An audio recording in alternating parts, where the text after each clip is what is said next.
नमस्कार. आपण तिसऱ्या सत्राला सुरुवात करूया.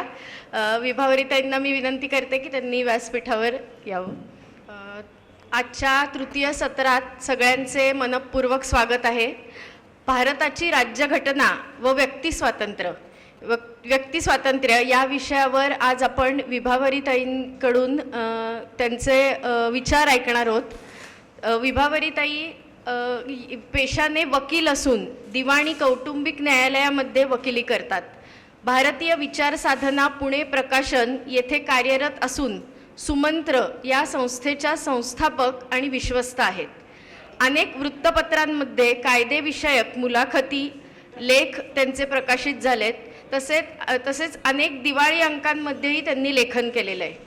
सामाजिक समरसता या विषयासाठी लहान मुलांसाठी 10 समाजसुधारकांवरील भारतीय विचार साधनातर्फे प्रकाशित चित्रपुस्तकांचं लेखन त्यांनी केलेलं आहे.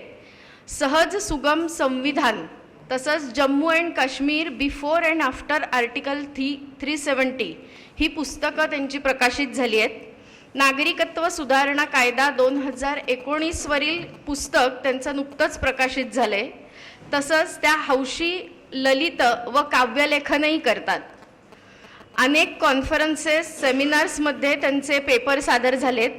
राज्यघटना, CAA, आर्टिकल 370 आणि जम्मू काश्मीर, महिला सक्षमीकरण, न्यायालयीन लढे यासारख्या कायदा व न्याय संबंधित विषयांवर अनेक कंपन्या, शिक्षण संस्था, गृहरचना संस्था तसेच विविध संघटनांच्या कार्यक्रमांमध्ये त्यांनी व्याख्यानं दिलेली आहेत.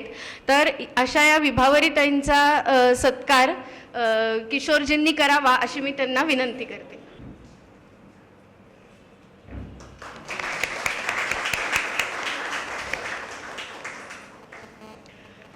विभावरीताईंनी आपलं मनोगत व्यक्त करायला सुरुवात करावी अशी त्यांना विनंती करते. माननीय नंदकुमारजी, माननीय हरिभाऊ, माननीय किशोरजी, उपस्थित सर्व मान्यवर, आयोजक आणि जाणकार श्रोते हो, सर्वप्रथम मी आयोजकांचं खूप खूप अभिनंदन करते आणि धन्यवाद देते की एवढ्या सगळ्या ज्येष्ठांच्या, जाणकारांच्या आणि तज्ज्ञांच्या मांदियाळीत माझे विचार मांडण्यासाठी, तेही एवढ्या महत्त्वाच्या विषयावर हे विचार मांडण्यासाठी मला बोलवलं. त्याबद्दल मी अतिशय आभारी आहे. साधारणपणे 400 कलमांमध्ये हे एक आर्टिकल 21 म्हणून आहे, व्यक्तिगत स्वातंत्र्य, आणि खूप छोटं आर्टिकल आहे. त्याला काही सब क्लॉजेस वगैरे पण नाही आहेत. पण त्याची एकूण व्याप्ती किती मोठी आहे, तर ती व्याप्ती मी आपल्यासमोर उलगडून दाखवण्याचा ह्या लेक्चरच्या निमित्ताने प्रयत्न करते. आणि कदाचित ते थोडंसं टेक्निकल वाटू शकेल, पण तरीसुद्धा त्याची व्याप्ती, त्याचा आवाका कळणं सगळ्यात महत्त्वाचं आहे.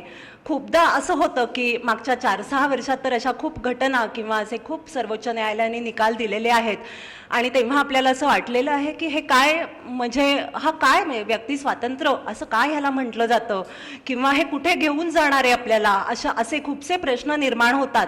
आणि तरीसुद्धा त्याला काय तात्विक आधार आहे किंवा काय अनुषंगाने ते पुढे होत गेलं, विकसित होत गेलं, डेव्हलप होत गेलं, तर हा सगळ्यात महत्त्वाचा मुद्दा आहे. आणि त्याचा अभ्यास खूप रंजक सुद्धा आहे, थोडासा टेक्निकल जरी असला तरी सुद्धा अतिशय इंटरेस्टिंग पण आहे.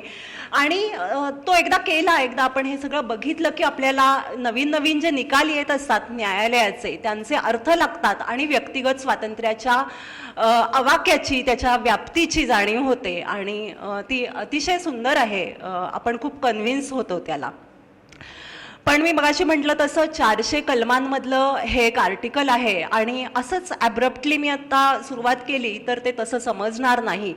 त्याच्यासाठी आपल्याला थोडासा आगापिछा माहीत असणं खूप गरजेचं असतं, त्याची पार्श्वभूमी माहिती असणं गरजेचं असतं आणि त्याचा उद्देश माहिती असणं पण गरजेचं असतं. एखादी गोष्ट त्या पुस्तकामध्ये, त्या कायद्यामध्ये का आहे, ही सगळ्यात महत्त्वाची गोष्ट असते आणि त्याची दृष्टी मिळाली आपल्याला की ते समजावून घेणं खूप खूप सोपं जातं. तर मुळात म्हणजे आपण खूप जाणकार आहात, मला माहिती आहे, हे एक इंटलेक्च्युअल ग्रुप आहे हा, तरी सुद्धा बऱ्याचदा असं होतं, कारण कायद्या या विषयाशी आपला तसा संबंध नसतो, तर बऱ्याचदा असं होतं की मुळात राज्यघटना म्हणजे काय. म्हणजे खूपदा हा एक सर्वसामान्य कायदा आहे, जसं IPC आहे, सिव्हिल आहे, असं वाटतं. तर राज्यघटना हा एक देश कसा चालेल, देश कुठल्या मूल्यांवर चालेल याच्यासाठीचा कायदा आहे. ही सगळ्यात महत्त्वाची गोष्ट आपल्याला इथे समजून घेतली पाहिजे. कुठलीही राज्यघटना का निर्माण होते, कशी निर्माण होते, ही एक अभ्यासाची, स्वतंत्र चिंतनाची गोष्ट आहे. तर कुठलीही राज्यघटना ही त्या देशाच्या सामाजिक क्रांतीचा परिपाक असते. म्हणजे आधुनिक काळात तरी आपण असं म्हणूयात, कुठेतरी डायनास्टीज जेव्हा बदलतात तेव्हा त्यांच्या रूल्स प्रमाणे चालू राहतो तो राज्यकारभार. पण आधुनिक काळामध्ये साधारण 13व्या शतकानंतर, 14व्या शतकानंतर जिथे जिथे राज्यघटना निर्माण झाल्या, ब्रिटन असू देत, फ्रान्स असू देत, अमेरिका असू देत, त्या जशा जशा विकसित झाल्या तशा तिथे त्यांच्या सामाजिक क्रांतीचा तो परिपाक होता. तर सामाजिक क्रांतीचा परिपाक म्हणजे काय, तर त्या काळामध्ये, त्या 100 वर्षाच्या काळामध्ये तिथल्या लोकांनी कुठला संघर्ष केला, काय प्रॉब्लेम्स होते तिथे, कोणाच्या विरुद्ध संघर्ष केला. जसा ब्रिटनमध्ये राजाच्या विरुद्ध संघर्ष केला आणि राजाकडून सांविधानिक हक्क हळूहळू होत त्यांचं संविधान डेव्हलप झालं. फ्रान्समध्ये उलटं झालं, म्हणजे असं हळूहळू विकसित होत नाही गेलं, त्यांनी क्रांतीच केली. त्या क्रांतीनंतर काय झालं हाही एक आणखीन वेगळा स्वतंत्र मुद्दा आहे, कारण त्या क्रांतीनंतरही तिथे तशी लोकशाहीची स्थापना झाली नाही. पण प्रत्येक देशाचा हा एक वेगळा इतिहास असतो. त्या पुढील काय संघर्ष आहेत, म्हणजे मागचा इतिहास जसा आहे तसा पुढच्या 100-200 वर्षामध्ये त्याच्यामध्ये आव्हानं काय आहेत, आपल्याला नक्की काय साध्य करायचं आहे, देशाला कुठे जायचं आहे. तर हा त्याच्यामध्ये, त्या संविधानामध्ये त्याचा तो अर्क उतरतो. आणि मग येतो संविधानाचा उद्देश, की काय उद्देशाने आपण ती निर्माण करणार आहोत, आम्हाला काय हवं आहे, आम्हाला कुठल्या आव्हानांवर मात करायची आहे, आणि मग तो संविधानाचा उद्देश असतो. आणि प्रत्येक संविधानाची एक उद्देशिका असते, ज्याला प्रिएम्बल म्हणतो आपण. त्या उद्देशांमध्ये तत्व आणि मूल्य असतात अनेक, आणि त्या उद्देशिकेचा विस्तार म्हणजे पुढचं सगळं संविधान असतं, पुढचा सगळा कायदा असतो 400 कलमं असू देत किंवा आणखीन कितीही असू देत.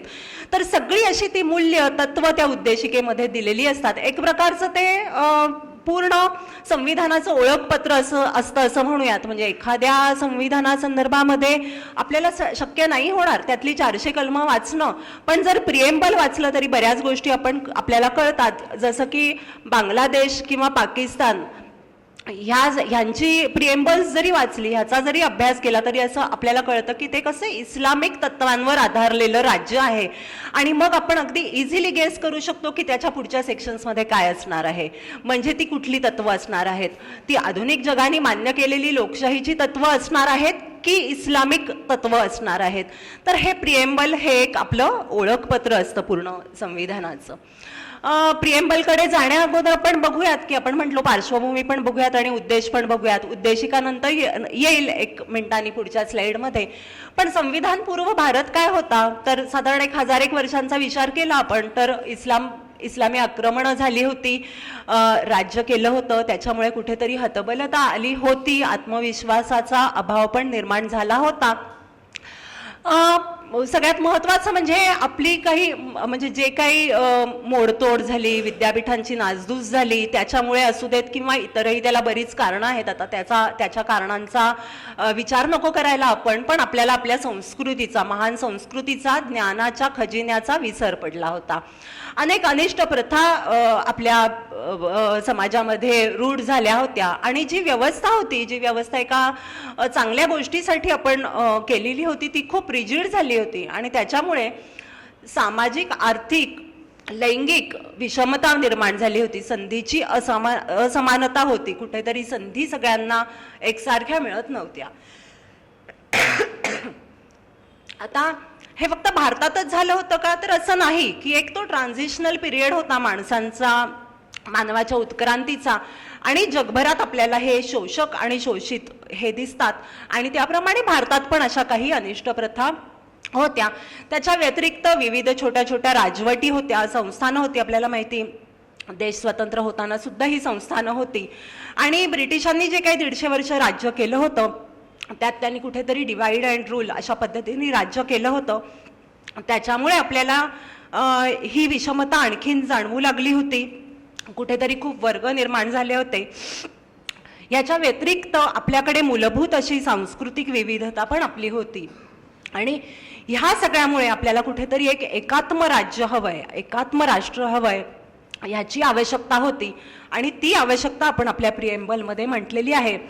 स्वातंत्र्यपूर्व काळामध्ये एक विचारांचं प्रबोधन सुरू झालं होतं, सामाजिक सुधारक असतील आणि हिंदुत्वाच्या पण मूलभूत गोष्टी ओळखून स्वामी विवेकानंद असतील, अरविंद घोष असतील, अशांनी खूप त्या पुढे आणल्या होत्या. तर ते एक असं दुहेरी गोष्ट झाली होती की हिंदुत्वाच्या पण मूलभूत गोष्टी खूप पुढे आणल्या गेल्या आणि पाश्चिमात्य विचारांना अनुसरून सुद्धा आपण अनेक बदल करायचे किंवा कायद्यांमध्ये बदल केले गेले.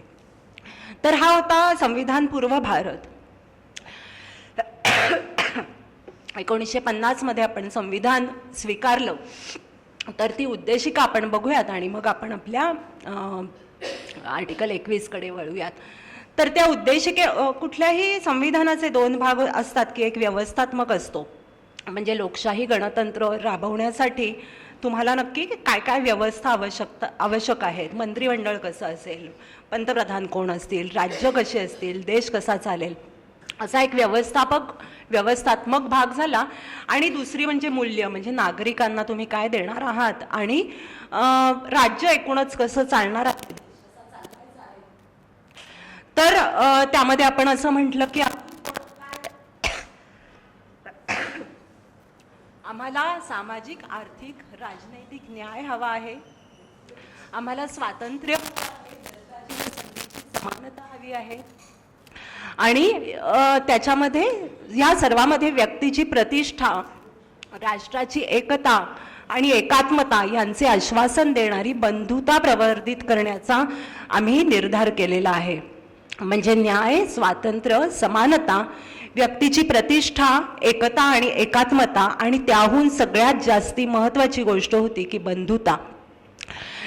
ही मूल्य आम्ही राबवणार होतो, देशामध्ये आमच्यामध्ये प्रवर्धित करून घेणार होतो आणि त्या आधारे आम्ही पुढचं आयुष्य जगणार होतो.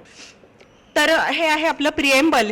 ह्या उद्देशाने आपण संविधानाची निर्मिती केली आणि हे प्रिएम्बल पूर्ण पुढच्या अनेक कलमांमध्ये आपल्याला विस्तारलेलं दिसतं. जसं की लोकशाही असं हे मूल्य आम्ही स्वीकारलेलं आहे, तेव्हा लोकशाहीसाठी आवश्यक व्यवस्था आम्ही उभारलेली आहे आणि प्रतिष्ठा, एकात्मता, बंधुता या मूल्यांसाठी सुद्धा आम्ही स्वतःप्रती मूलभूत अधिकार, कर्तव्य आणि गाईडलाईन्स काही लिहून घेतलेले आहेत किंवा मान्य केलेले आहेत. तर हे मूलभूत अधिकार आपण भारताच्या नागरिकांना दिलेले आहेत हा शब्द थोडासा चुकीचा आहे, संविधानाने घोषित केलेले आहेत म्हणूयात. कारण हे मूलभूत अधिकार मूलतः कोणी कोणाला देत नाही किंवा कोणी कोणाचे काढूनही घेऊ शकत नाही. माणूस म्हणून जन्माला आल्यानंतर ते आपल्यामध्ये असतातच, आपल्याला कोणी ते काढले जाऊ शकत नाहीत. पण संविधानाने काय केलं तर एक कुठेतरी लिहून ठेवलं आणि उलट पक्षी राज्यांनी त्यांच्यावर एन्क्रोचमेंट करू नये ह्याच्यासाठी ते लिहून ठेवले. म्हणजे ते खरं तर माणसांना दिलेत, ह्याच्यापेक्षा राज्यांनी ते एन्क्रोच करू नयेत म्हणून ते लिहिलेले आहेत. आणि त्याच्यामध्ये समानतेचा अधिकार आहे, स्वातंत्र्य आहे, शोषणाविरुद्धचे अधिकार आहेत.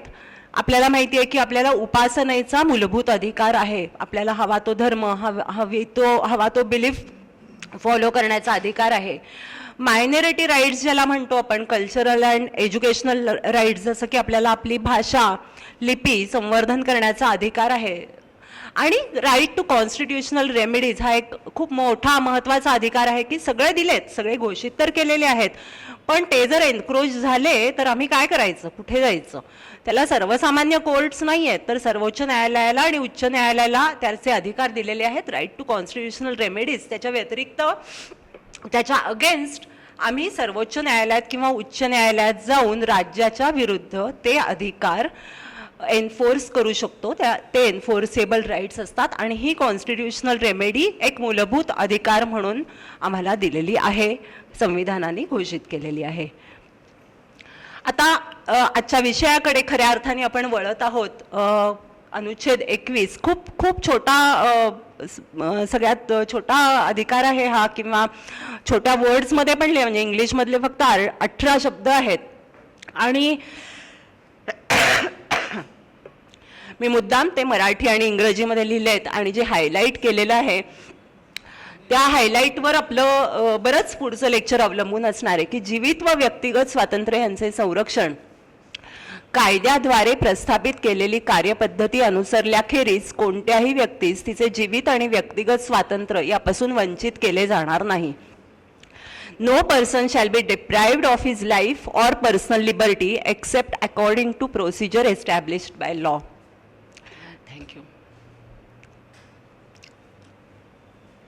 हायलाईट केलेले शब्द पुन्हा बघूयात की कायद्याद्वारे प्रस्थापित केलेली कार्यपद्धती आणि except according to procedure established by law. ह्याच्यावर खूप पुढच्या गोष्टी आहेत समजण्यासाठी, समजून घेण्यासाठी. तर एक साधा त्याचा तसा अर्थ साधा आहे की एखादा कायदा असेल तरच मला अटक केली जाऊ शकते, एखादा कायदा असेल तरच मला कॅपिटल पनिशमेंटसारखी म्हणजे माझ्या जीवितापर्यंत मला शिक्षा केली जाऊ शकते. जर तो कायदा नसेल तर मला त्याच्यापासून वंचित केलं जाणार नाही. कोणीही मला अशी कायद्याच्या प्राधिकाराशिवाय अरेस्ट करू शकत नाही, मला कॅपिटल पनिशमेंट देऊ शकत नाही. एक प्रकारे हा माझा जीवन जगण्याचा अधिकार आहे. मी जन्माला आलो तो कोणीही हिरावून घेऊ शकत नाही. तर आता ह्यामध्ये मी म्हटलं तसं टेक्निकल आहे तरी सुद्धा आपण थोडंसं केसेस वाईज ह्याची माहिती करून घेऊयात. तर ही एक सगळ्यात महत्त्वाची केस आहे ह्या सगळ्या घडामोडींमधली. एडीएम जबलपूर विरुद्ध शिवकांत शुक्ला. म्हणजे जे वाचतात त्यांना ही माहिती नाही असं सहसा होत नाही. इंदिरा गांधींनी निवडणूक लढवली होती आणि करप्ट प्रॅक्टिसेस म्हणून त्यांच्या त्या निवडणुकीला चॅलेंज केलं होतं, आव्हान दिलं होतं. आणि अलाहाबाद हायकोर्टाने असा निर्णय दिला होता की करप्ट प्रॅक्टिसेस अंतर्गत त्या दोषी आहेत आणि ती निवडणूक रद्द ठरवली, व्हॉइड ठरवली. आणि इतकंच नाही तर त्यांना पुढच्या 6 वर्षाच्या कालावधीसाठी कुठलीही निवडणूक लढवण्यासाठी बंदी घातली गेली. आणि मग खूप मोठे प्रॉब्लेम्स म्हणजे तेव्हा झाले. आणि आपल्याला माहिती की किती इल्लिगली त्यांनी 26 जून रोजी इमर्जन्सी लागू केली, आणीबाणी लागू केली आणि त्याला नाव दिलं इंटरनल डिस्टर्बन्सेस म्हणून. म्हणजे कायद्यामध्ये तेव्हा होतं 358 कलम आहे, आणीबाणी लागण्याचे काही नियम दिलेले आहेत 358, 359 मध्ये. आणि त्यांनी आणीबाणी घोषित केली 26 जून रोजी. ते केल्यानंतर काय झालं की 358, 59 ही आणीबाणीच्या संदर्भातली कलमं आहेत आणि खूप वेगवेगळ्या कारणामुळे इमर्जन्सी घोषित केली जाऊ शकते. आणि 359 मध्ये असं म्हटलं आहे की राष्ट्रपती असे आदेश काढू शकतात की आणीबाणी जेव्हा देशामध्ये लागू असेल तेव्हा आपले सगळे मूलभूत अधिकार स्थगित होतील. सगळे ह्याचा अर्थ 21चा सुद्धा मूलभूत अधिकार स्थगित होते. माझा जीविताचा आणि माझा वैयक्तिक व्यक्तिगत स्वातंत्र्याचा अधिकार स्थगित होईल, त्याची अंमलबजावणी स्थगित होईल असं त्यावेळच्या 359 मध्ये म्हटलं होतं. आणि त्याप्रमाणे आणीबाणी लागू झाल्या तो आदेश काढण्यात आला आणि तो व्यक्तिगत स्वातंत्र्याचा अधिकार स्थगित केला असं त्या आदेशामध्ये म्हटलं. आणि त्यामुळे झालं काय तर आर्टिकल 21च्या उल्लंघनाच्या विरुद्ध कोर्टात जायला बंदी झाली. तर आता ह्याचा प्रश्न कधी आला, कुठे आला? आपल्याला माहिती आहे इमर्जन्सी लागू झाली, त्यानंतर हा अधिकार स्थगित केला माझा व्यक्तिगत स्वातंत्र्याचा आणि सर्वच मूलभूत अधिकार. आणि एक विरुद्ध पक्षांच्या सदस्यांचं अटकसत्र सुरू झालं. आपल्याला माहिती आहे वाजपेयी असू देत, मोरारजी देसाई अशांसारखे अनेक नेते, समाजवादी आणि विरुद्ध पक्षाचे नेते खूप महिने अटकेमध्ये घेतले. आणि त्या म्हणजे ती अटक कुठल्या कायद्याद्वारे केली होती तर मिसा म्हणून एक कायदा होता त्यावेळेला 71 साली इंदिराजींनीच तो पास केला होता, maintenance of internal securities act. तर तोही आपल्याला माहिती करून थोडासा घ्यायला पाहिजे की त्याच्यामध्ये प्रिव्हेंटिव्ह डिटेन्शनच्या तरतुदी होत्या. म्हणजे सामान्यतः एखादा गुन्हा घडला की आपल्याला अटक केली जाते, आपलं स्वातंत्र्य बाधित केलं जातं आणि तर प्रिव्हेंटिव्ह डिटेन्शन म्हणजे काय की कुठल्याही ट्रायल शिवाय त्या व्यक्तीला अटकेमध्ये ठेवायचं. कुठलीही ट्रायल, कुठलंही त्याच्यामध्ये केस चालू होणार नाही आणि सिक्युरिटी म्हणून त्या व्यक्तीला तुरुंगात ठेवायचं, जेलमध्ये डांबायचं. आणि अशा हजारो, इनफॅक्ट 1,00,000 लोकांना, 1,00,000 नेत्यांना, पत्रकारांना, नेत्यांना अटक झाली होती त्या दरम्यान. आणि ते अनेक महिने अटकेमध्ये होते. स्वाभाविकता त्यातल्या अनेकांनी आपापल्या न्यायालयांमध्ये धाव घेतली, उच्च न्यायालयांमध्ये धाव घेतली आणि अनेक उच्च न्यायालयांनी असा निकाल दिला की त्यांना सोडण्यात यावं. म्हणजे हे काही कुठल्या कायदेशीर प्रक्रियेद्वारे अटकेमध्ये नाही आहेत. ही खूप चुकीची गोष्ट आहे आणि त्यांच्या 21च्या अधिकाराचं म्हणजे व्यक्तिगत स्वातंत्र्याचं अवमूल्यन होतं, एन्क्रोचमेंट होतीये. त्याच्यामुळे त्यांना सोडण्यात यावं असा निकाल बऱ्याच न्यायालयांनी त्या दरम्यान दिला. त्याच्यानंतर त्या निकालांच्या विरुद्ध ह्या सगळ्या केसेस इंदिराजींनी अशा क्लब केल्या आणि एडीएन जबलपूर विरुद्ध शिवकांत शुक्ला म्हणून, शिवकांत शुक्ला आणि इतर असे सर्वोच्च न्यायालयामध्ये ह्या सगळ्या केसेस नेल्या. सर्वोच्च न्यायालयाचे 5 न्यायाधीश हा निकाल द्यायला बसले. त्याच्यामध्ये खूप मान्यवर होते. मी खूप खास करून त्या 5 पैकी 3 नावं इथे नमूद केलेली आहेत की वाय.व्ही. चंद्रचूड होते, पी.एन. भगवती होते आणि हंसराज आर खन्ना, एच.आर. खन्ना होते. त्या 5 न्यायमूर्तींपैकी 4घांनी असा निकाल दिला की आणीबाणी लागू असताना व्यक्तिगत स्वातंत्र्याचा अधिकार तुमचा भंग होऊ शकतो आणि त्याच्यावर राज्य एन्क्रोच करू शकतं, तुम्हाला अटक करू शकते आणि त्याच्या विरुद्ध कोर्टामध्ये जाण्याची म्हणजे रादर तो हक्क अंमलबजावणी करण्याची जी काही तुमची प्रक्रिया आहे ती तिथे स्थगित होते. तर थोडक्यात तो अधिकारच स्थगित होतो, तुम्ही त्याच्या विरुद्ध कोर्टात जाऊ शकत नाही आणि आणीबाणी लागू असताना तुमचा हा अधिकार पूर्णतः रद्द, स्थगित होऊ शकतो. ह्या 5 पैकी 4 जणांनी हा निकाल दिला बहुमताने. सगळेजण त्या सरकारी किंवा इंदिराजींच्या प्रभावाखाली असं आपण म्हणू शकतो की नाही, हेही खरं तर बरोबर नाही. कारण तो खूप निकाल क्रिटिसाइज झाला. म्हणजे इथे ते मी म्हणायचा प्रश्न नाही, तो अत्यंत म्हणजे न्यायालयीन इतिहासातला अत्यंत काळाकुट्ट निकाल आहे तो आणि तो खूपच वाईडली राष्ट्रीय आणि आंतरराष्ट्रीय स्तरावर सुद्धा तो खूप क्रिटिसाइज झाला. ह्यांच्यापैकी फक्त एक एच.आर. खन्ना असे होते की त्यांनी आजच्या कालाशी सुसंगत असा निकाल दिला आणि त्यांनी असं म्हटलं की काहीही झालं, कुठलीही आणीबाणी लागली तरी सुद्धा माझा व्यक्तिगत स्वातंत्र्याचा अधिकार असा स्थगित होऊ शकत नाही. कुठलंही राज्य त्याच्यावर एन्क्रोच करू शकत नाही. कुठलाही कायदा हे करून मला अटक केली जाऊ शकत नाही. कॅपिटल पनिशमेंट वगैरे म्हणजे जीविताचा हक्क तर आणखीन फार पुढची गोष्ट झाली, पण मला अटक होऊ शकत नाही. एकट्यांनी दिला. आता ही इथे बोलायची गोष्ट नाही, पण त्यांच्या पदोन्नतीवर, हंसराज खन्नांच्या पदोन्नतीवर आणि सरन्यायाधीश होण्याच्या प्रक्रियेवर पण ह्या सगळ्याचा परिणाम झाला. पण तो एक मुद्दा आणखीन एक वेगळा आहे. वाय.व्ही. चंद्रचूड आणि पी.एन. भगवती ह्यांच्या संदर्भात बोलायचं झालं तर चंद्रचूडांचा मुलगा अनेक वर्षांनंतर आधारच्या संदर्भामध्ये जी केस झाली त्याच्यावर त्यांनी आपल्या वडिलांचा निर्णय उलथवून टाकला, ओव्हररूल केला आणि अगदी असं की ती एक चूक होती असं सुद्धा त्यांनी मुलाखतींमध्ये म्हटलेलं आहे की ती एक चूक होती. तर ते आणि भगवतींनी काही वर्षांनंतर म्हणजे अगदी उणापुरा 2-4 वर्षामध्ये जेव्हा इमर्जन्सीचं वातावरण गेलेलं होतं त्यावेळेला त्यांनी एक खूप वाईड निकाल दिला. तो आपण पुढच्या याच्यामध्ये बघूयात. ह्याच कलमाचा स्कोप वाढवणारा, त्याचा अँप्लिट्यूड वाढवणारा निकाल त्यांनी दिला. तर ह्या एक महत्वाच्या गोष्टी होता. काय म्हटलं एच.आर. खन्नांनी तर की संविधान हा 21च्या अधिकाराचा एकमेव स्रोत नाही. म्हणजे काय, म्हणजे संविधानामध्ये 21 नमूद आहे हे बरोबर आहे, पण माझा व्यक्तिगत स्वातंत्र्याचा, माझा जीविताचा अधिकार फक्त संविधानाने दिलेला आहे का, तर नाही दिलेला आहे. मी जन्माला आल्यापासून, अर्वाचीन काळापासून माणूस म्हणून मी जेव्हापासून जगायला लागलो तेव्हापासून तो अधिकार आहेच. संविधान हा एकमेव स्रोत नाहीये त्याच्यामध्ये. की त्यांनी म्हटलं it's not a gift of the constitution. काही त्यांचे वर्डिंग्स असतात ना न्यायमूर्तींचे, ते अक्षरशः ते जसेच्या तसे हे वापरलेले आणि असलेले खूप इंटरेस्टिंग असतात ते, कारण खूप त्याला महत्व असतं. हा काही एकमेव स्रोत नाही, ही काही एकमेव रिपॉझिटरी नाही. माझा अधिकार हा आहेच, तो नैसर्गिक अधिकार आहे माझा. आणि नैसर्गिक लॉ प्रमाणे तो कॉन्स्टिट्यूशन मधली कुठलीही प्रोव्हिजन तो काढून घेऊ शकत नाही, हा निकाल दिला. पण तरीसुद्धा त्याचा काही उपयोग नाही झाला, कारण बहुमताचा निकाल हा वेगळा होता. त्याच्यानंतर इमर्जन्सी नंतर 44वी घटना दुरुस्ती आली आणि त्याच्यामध्ये 359 358 मध्ये बरेच बदल केले.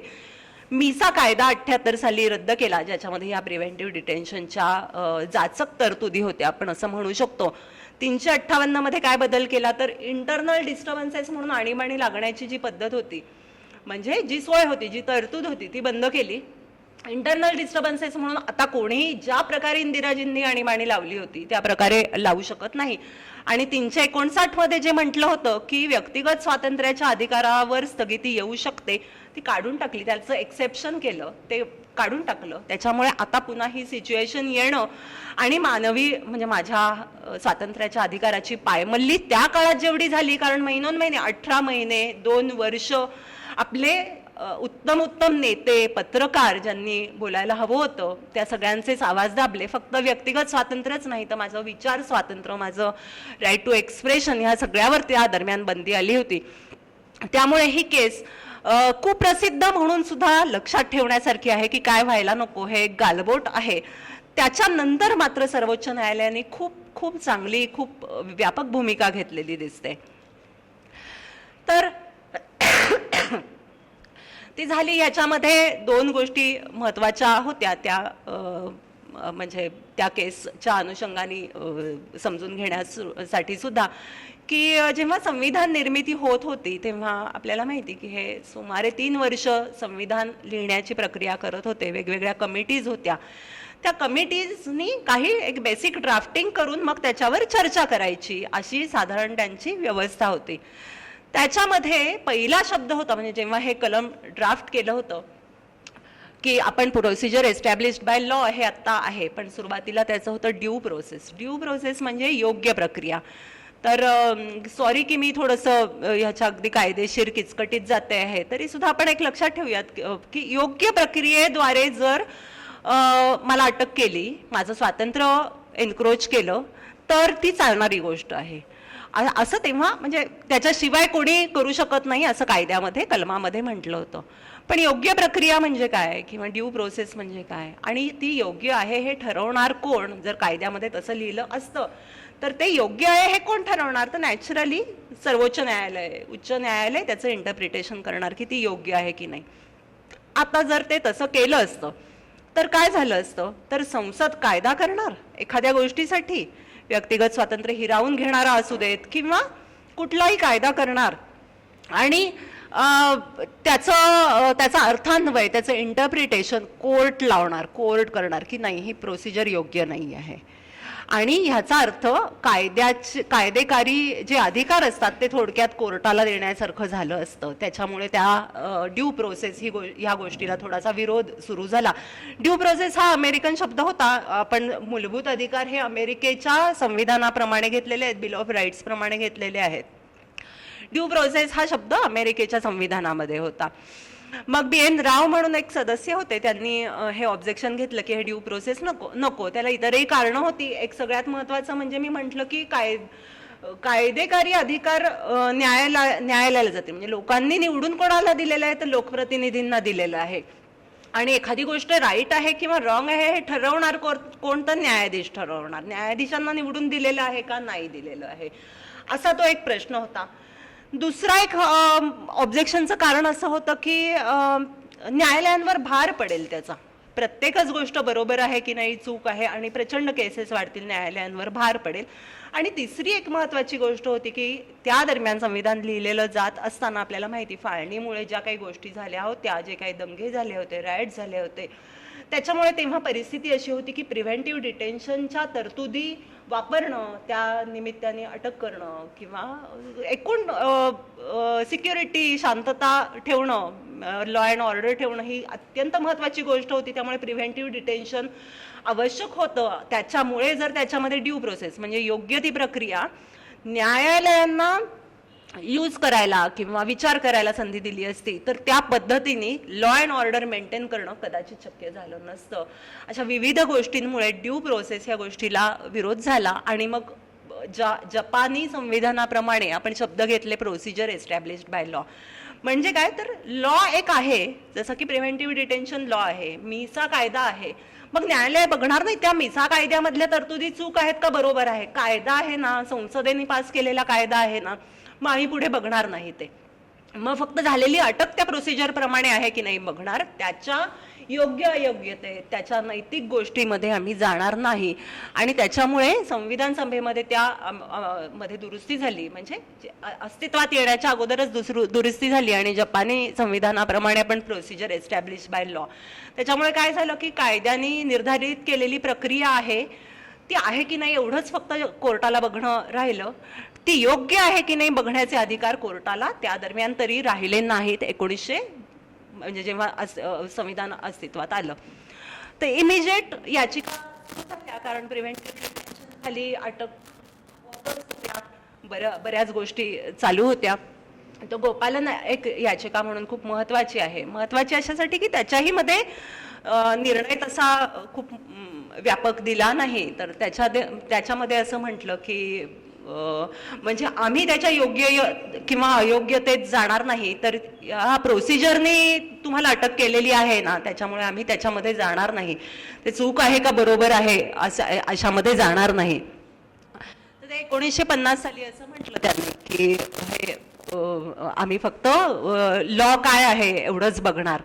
आणि त्याच्यानंतर मात्र खूप व्यापक म्हणजे मध्ये आणीबाणी होऊन गेली, मध्ये ADM जबलपूरची केस होऊन गेली, त्याच्यामधला तो खूप काळाकुट्ट असा निकाल येऊन गेला. मात्र मनेका गांधी ह्या आणीबाणीच्याच वेळेस असं झालं की मनेका गांधींना कुठेतरी फॉरेनला जायचं होतं आणि त्यांना पासपोर्ट इश्यू केला होता. मात्र त्या दरम्यान त्यांचा पासपोर्ट इम्पाऊंड करण्याची ऑर्डर निघाली. त्यांना पासपोर्ट 8 दिवसाच्या आतमध्ये सबमिट करा अशी ती ऑर्डर झाली आणि त्यामुळे त्या कोर्टामध्ये गेल्या, सर्वोच्च न्यायालयामध्ये गेल्या की माझा मूलभूत अधिकार, माझं व्यक्तिगत स्वातंत्र्य ह्याच्यामुळे एन्क्रोच होतोय, त्याची पायमल्ली होतीये. कारण माझ्या व्यक्तिगत स्वातंत्र्यामध्ये माझं फिरण्याचं स्वातंत्र्य पण आहे, माझं संचाराचं स्वातंत्र्य पण आहे आणि अशा प्रकारे ते एन्क्रोच केलं जाऊ शकत नाही. तर त्याच्यामध्ये खरं तर फॉर्मली ह्या केसमध्ये खूप मोठी अशी ऑर्डर झाली नाही किंवा त्यांच्या बाजूनी ऑर्डर अशी झाली नाही, पण त्या केसचा निकाल जो लागला त्याच्यामध्ये जो व्यापक अर्थ केला, तर त्याने ह्या पहिल्या गोष्टीला छेद दिला की कायदा बरोबर आहे की नाही हे आम्ही बघणार नाही. हे जे सर्वोच्च न्यायालयाने भूमिका गोपालन केसमध्ये घेतली होती किंवा ADM जबलपूरमध्ये घेतली होती, ती मनेका गांधींच्या केसमध्ये असं घेतलं की नाही, आम्ही हे बघणार की कायद्याने ही कायद्या नीट प्रक्रिया होतीये की नाही. म्हणजे थोडक्यात ड्यू प्रोसेसच्या प्रोव्हिजन्स पण त्याच्यामध्ये मिसळल्या गेल्या आणि ही गोष्ट आम्ही बघणार असं त्यांनी म्हटलं. मग माझ्या व्यक्तिगत स्वातंत्र्यामध्ये आहे. नंतर शोषण विरहित वातावरणात जगण्याचा, म्हणजे आता ह्या संदर्भामध्ये कामगारांनी काही केसेस केलेल्या आहेत. तर वातावरण नोकरीच्या ठिकाणी, फॅक्टरीच्या ठिकाणी चांगलं असावं किंवा स्त्री पुरुष आणि कोवळ्या वयातील मुलाच्या आरोग्य आणि गैरवर्तनापासून सुरक्षेचा अधिकार न्यायालयांनी मान्य केलेला आहे की लहान मुलांना अशा हॅझार्डस ठिकाणी कामाला नाही लावू शकत. तो एक स्वतंत्र कायदा सुद्धा आहे बालकामगाराचा, पण तो ह्याच्याच अंतर्गत आहे, ह्याच तत्वाच्या मुळे आलेला आहे. नंतर त्यांना विकासाच्या संधी आणि सुविधा अशा काही किमान गोष्टी आहेत. ह्या किमान गोष्टी आहेत, अन्न वस्त्र निवाऱ्याबरोबर शिक्षण असू देत किंवा आरोग्याचा अधिकार असू देत, अशा काही किमान गोष्टी आहेत ज्याने एक प्रतिष्ठेचं आयुष्य जगता येऊ शकतं. मानव म्हणून पशुपक्ष्यांच्या व्यतिरिक्त हे आयुष्य जगता येऊ शकतं. ह्या केसेसची काही नावं दिलेली आहेत मी इथे. एक थोडंसं क्विकली आपण बघूयात की कामगारांना किमान वेतन न देणे म्हणजे आर्टिकल 21चे उल्लंघन आहे. म्हणजे बेसिक म्हणजे किती तुम्ही पायमल्ली करू शकता, किती एखाद्याला एक्सप्लॉइट करू शकता की नाहीये त्या व्यक्तींकडे समजा कुठलंही उपजीविकेचं साधन नाहीये म्हणून ती व्यक्ती त्या फॅक्टरीमध्ये आहे, मजूर म्हणून काम करते, पण म्हणून तिच्याकडे दुसरं काही साधन नाहीये असं असताना ती तुमच्याकडे येतेय, तर तुम्ही निदान किमान वेतन तरी तिला द्यायला पाहिजे. म्हणून किमान वेतन न देणे म्हणजे तुमच्या जीविताच्या अधिकाराचं उल्लंघन. सभ्यतेचा अधिकार. सौंदर्य स्पर्धा अरेंज केली होती आणि ती सभ्यतेला धरून नव्हती, अशा वेळेस राज्य ती बंद ती करू शकते आणि तो बंद करण्याचा अधिकार राज्याला असू शकतो. कामाच्या ठिकाणी लैंगिक शोषण जर होत असेल तर तो म्हणजे माझ्या जीविताच्या अधिकाराचं उल्लंघन आहे किंवा माझ्या व्यक्तिगत स्वातंत्र्याचं उल्लंघन आहे. राजस्थानमध्ये यातल्या प्रत्येक केसवर भरपूर बोलता येईल असं आहे. राजस्थानमध्ये भवरी देवी म्हणून एक सामाजिक सेविका होत्या, समाजसेविका होत्या. त्यांनी काही बालविवाह बंद करण्यासाठी त्या प्रयत्नशील होत्या आणि त्यामध्ये त्या गोष्टीसाठीच खरं तर त्यांच्यावर काही गावातल्या काही व्यक्तींनी अत्याचार केले. केस झाली पण सर्वच्या सर्व आरोपींना मुक्त सोडून दिलं पुराव्याच्या अभावी. आणि त्याच्यानंतर काही NGOज एकत्र आल्या. सगळ्यांना माहिती होतं झालेला प्रकार, तर काही NGOज एकत्र आल्या आणि त्यांनी विशाखा म्हणून केस दाखल केली सुप्रीम कोर्टामध्ये. हे पण एक लँडमार्क जजमेंट आहे, कारण त्याच्यानंतर कायदा पारित झाला आणि मग त्याच्यामध्ये सर्वोच्च न्यायालयाने एक एक्सटेन्सिव्ह गाईडलाईन्स दिल्या की कामाच्या ठिकाणी स्त्रीला मुक्त वातावरणामध्ये, शोषण विरहित वातावरणामध्ये जगणं किंवा काम करणं हाच बेसिक तिचा अधिकार आहे. तोच तिचा जीविताचा अधिकार आहे. काम करणं, पैसे मिळवणं, समानता तर होतीच त्याच्यामध्ये, आणि शोषण विरहित वातावरणात काम करणं. आणि ह्यासाठी तिला सपोर्ट म्हणून, पाठिंबा म्हणून, तिच्या सिक्युरिटीसाठी म्हणून ज्या गाईडलाईन्स दिल्या त्याच्यामध्ये आपल्याला माहिती की ICC स्थापन करणं, म्हणजे आपल्यापैकी अनेक जणांच्या आस्थापनात ह्या ICCज असतील. तर ह्या ICC स्थापन करण्याचं म्हणजे इंटरनल कंप्लेंट कमिटी, त्याच्यामध्ये त्या कंप्लेंट असं काही झालं तर ती व्यक्ती तिथे, ती स्त्री तिथे जाऊन तक्रार करू शकेल. तर तिला तो एक थोडासा सपोर्ट मिळाला, तिला एक पाठिंबा मिळाला त्याच्यामध्ये. आणि त्याच्यानंतर 2013 साली ह्या सगळ्याचा कायदासुद्धा झाला, कामाच्या ठिकाणी होणाऱ्या लैंगिक छळापासून संरक्षण म्हणून. उपजीविकेचा अधिकार व्यक्तिगत स्वातंत्र्याच्या अधिकारामध्ये मानलेला आहे. नंतर मला बेसिक आरोग्याच्या सुविधा मिळाव्या, वैद्यकीय उपचार मिळावेत, मी जगतीये म्हटल्यावर मोफत मिळावेत. आणि म्हणूनच आपण बघतो की सरकारी दवाखाने असतात, राज्य त्याला बांधील आहे. बेसिक वॅक्सिनेशन्स असू देत तर ही सगळी फ्री असतात. आत्ता ह्या काळात सुद्धा सरकारने ही फ्री वॅक्सिन्स ठेवलेली आहेत, लहान मुलांसाठी सुद्धा असतात. तर हा बेसिक आरोग्याचा म्हणजे जे आर्थिकदृष्ट्या सबल नाही आहेत त्यांच्यासाठी राज्य हे देणं बांधील आहे. आणि त्याच्यामुळे आरोग्य आणि वैद्यकीय उपचारांचा अधिकार माझ्या जीविताच्या अधिकारात येतो. इच्छा मरण हा एक स्वतंत्र विषय आहे. इच्छा मरणाचा अधिकार म्हणजे जीविताचा अधिकार आहे म्हणून इच्छा मरणाचा अधिकार तशा पद्धतीने दिलेला नाही आहे. पण अरुणा शानबाग पुण्यातलीच केस आपल्यापैकी बऱ्याच जणांना माहिती असेल. तिच्यावर झालेल्या अत्याचारामुळे ती अनेक वर्ष व्हेजिटेटिव्ह कंडिशनमध्ये होती म्हणून ती याचिका दाखल झाली होती. युथेनेशिया म्हणजे इच्छा मरणाचा अधिकार तर कोर्टाने दिला नाही, पण तो आयडेंटिफाय केला, ॲक्टिव्ह आणि पॅसिव्ह युथेनेशिया. ॲक्टिव्ह म्हणजे तुम्ही गेला आहात आणि ॲक्टिव्हली आता मला जगायचं नाही आहे म्हणून हे केलं आहे, म्हणजे मरण्याची इच्छा व्यक्त केली आहेत आणि म्हणून. पण पॅसिव्ह म्हणजे तुम्हाला जर कुठले लाईफ सपोर्ट्स असतील तर ते सपोर्ट्स काढून टाकायचा अधिकार तुम्हाला दिलेला आहे, जवळच्या नातलगांना दिलेला आहे. तर त्याला पॅसिव्ह युथेनेशिया असं म्हटलं गेलं. आणि तो निर्णय घेण्याचं स्वातंत्र्य म्हणजे माझं व्यक्तिगत स्वातंत्र्य, माझ्या चॉईसचा अधिकार असं मानलं गेलं. त्याच्यानंतर एक आणखीन केस झाली याच्यामुळे मध्ये आता आपण लिव्हिंग विल पण करू शकतो की म्हणजे विल केलंय आणि त्याच्यामध्ये मी म्हटलंय की मला जर उद्या जाऊन कुठल्या सपोर्ट्सवर राहावं लागलं तर 8च दिवस ठेवावं, वर्षानुवर्ष काही मला त्या सपोर्ट्सवर ठेवू नये. तर अशा पद्धतीने आपण विल पण करू शकतो. तर ही एक थोडीशी म्हणजे इच्छा मरणाच्या अधिकारासंदर्भामधली गोष्ट आहे. कॅपिटल पनिशमेंट ही आपल्या देशामध्ये रेअरेस्ट ऑफ रेअर केसमध्ये मान्य आहे.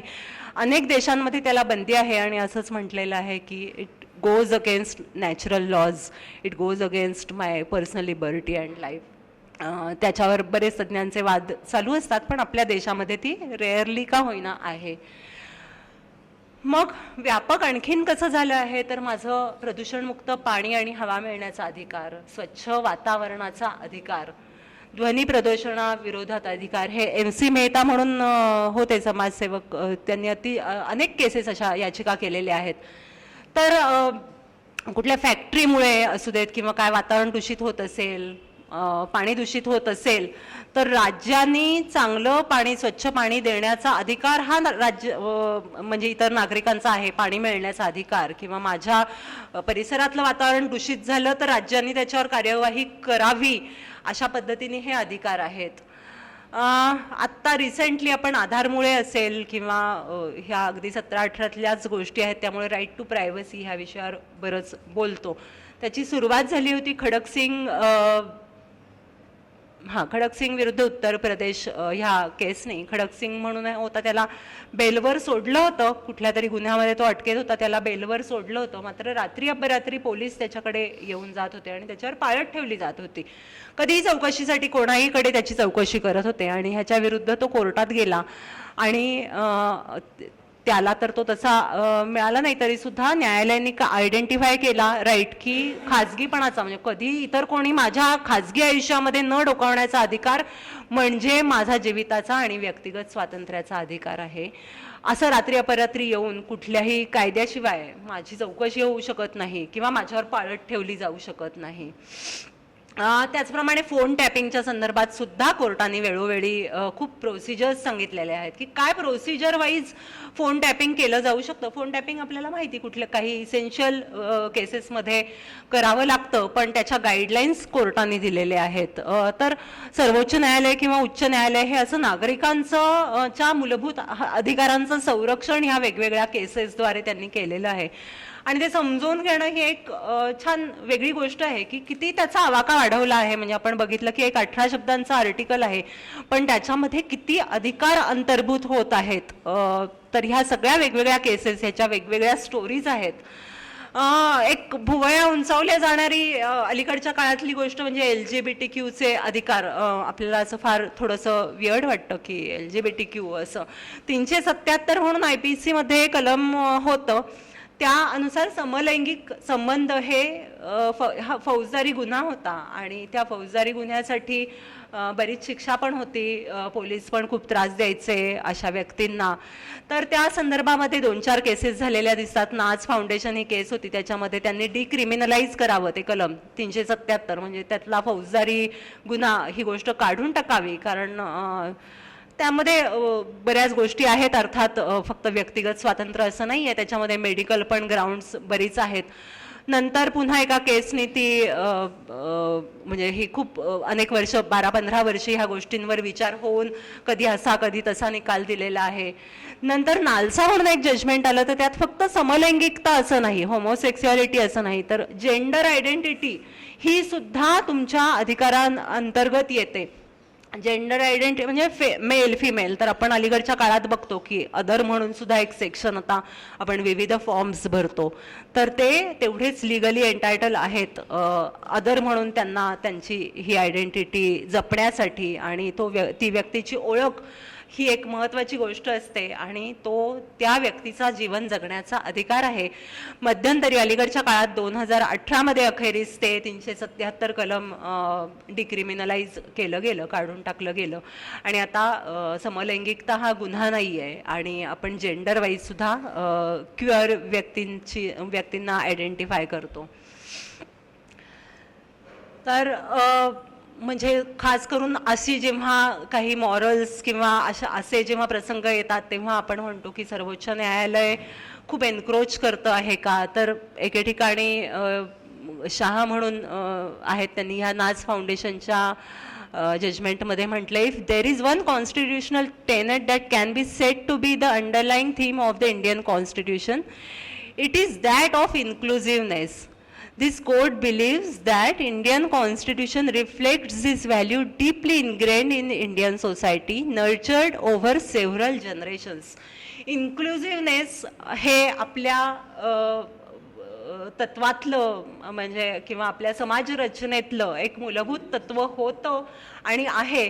आणि वेळोवेळी म्हणजे अगदी भगवतींनी सुद्धा जस्टिस भगवतींनी सुद्धा वेळोवेळी ह्या हिंदू तत्वांची खूप पाठराखण केलेली दिसते आपल्याला आणि आपल्या जजमेंट्समध्ये पण म्हटलं आहे. त्याच्याप्रमाणे हे इथे हायलाईट झालंय की इन्क्लुसिव्हनेस खास करून ह्या LGBT संदर्भामध्ये जेव्हा प्रश्न येतात किंवा काही स्त्रियांच्या हक्कांसंदर्भात चॉईसेस संदर्भामध्ये जेव्हा प्रश्न येतात तेव्हा आपण नक्कीच असं म्हणू शकतो की इन्क्लुझिव्हनेस हे एक म्हणजे हा एक थोडंसं आपण ह्या अँगलनी बघतो, अधिकार स्वातंत्र्य ह्या अँगलने, पण आपल्या विचारातली तत्व म्हणून जर बघायला गेलं तर it was there since ancient times inclusiveness. त्यानंतर एक पुट्टुस्वामी म्हणून आधारच्या संदर्भामध्ये याचिका आपल्याला माहिती आहे, 2018चा निकाल आहे की आधारमध्ये आपण आपली वैयक्तिक माहिती प्रचंड प्रमाणात देत होतो आणि ती माहिती ची सिक्युरिटी काही नव्हती. म्हणजे आपण आपली हाताची इम्प्रेशन्स, डोळ्यांची काय इम्प्रेशन्स असतील आणि सगळीच माहिती अशी आपण देत होतो आणि त्याच्यासाठी म्हणजे आधार प्रक्रिया तर ह्या निकालाने कायदेशीर आहे असं म्हटलं, पण ती माहिती गोळा करण्याची, साठवण्याची, ट्रान्सफर करण्याच्या संदर्भामध्ये खूप जास्ती गाईडलाईन्स दिल्या गेल्या आणि त्याप्रमाणे ते बदलत गेलं. त्यामुळे मध्यंतरी त्या आधारचं थोडंसं थांबलं होतं, आता पुन्हा तर डेटा सिक्युरिटी ही आजच्या काळाची एक खूप मोठी म्हणजे खूप एक विचारार्थ गोष्ट आहे. त्याच्यामध्ये आत्ता बरंच काय काय चालू पण आहे, ट्विटरच्या संदर्भातले आपले वाद चालू आहेत, खूप एक स्वतंत्र गोष्ट आहे. पण माझी डेटा सिक्युरिटी हा पण माझ्या जीवनाचा अधिकार आहे, माझा उत्तम प्रकारे जीवन जगण्यासाठी ती आवश्यक गोष्ट आहे. मी स्वतःहून दिली तर दिली, पण राज्य त्याचा मिसयूज होत नाहीये ना बघणं हे राज्याचं कर्तव्य होतं, कारण हे सगळे मूलभूत अधिकार आपण राज्याच्या अगेन्स्ट वापरत असतो. आणखीन थोडंसं क्विकली जाऊयात की महिलांच्या गर्भधारणेच्या चॉईसचा अधिकार म्हणजे माझा स्वातंत्र्याचा अधिकार. जलद गतीने न्याय चौकशी होणे म्हणजे मी एका गुंतागुंतीच्या समाजरचनेत राहतो आहे आणि त्याच्यामध्ये डिस्प्यूट्स निर्माण होत असतात, पण जर मला वर्षानुवर्ष न्याय मिळाला नाही तर मला एक उत्तम आयुष्य जगता नाही येते आणि ते उत्तम आयुष्य मला सरकार देणं, कारण आपण कल्याणकारी राज्याची योजना स्वीकारलेली आहे, तर ते आपल्याला सरकार देणं बांधील आहे. त्यामुळे ज्युडिशरी अशा पद्धतीने असायला पाहिजे की जलद गतीने न्याय मला मिळाला पाहिजे. तो जर मला माझ्या आयुष्यातली 20 वर्ष 25 वर्ष नाही मिळाला तर मी माझं आयुष्य चांगल्या पद्धतीने जगलो असं नाही म्हणू शकत.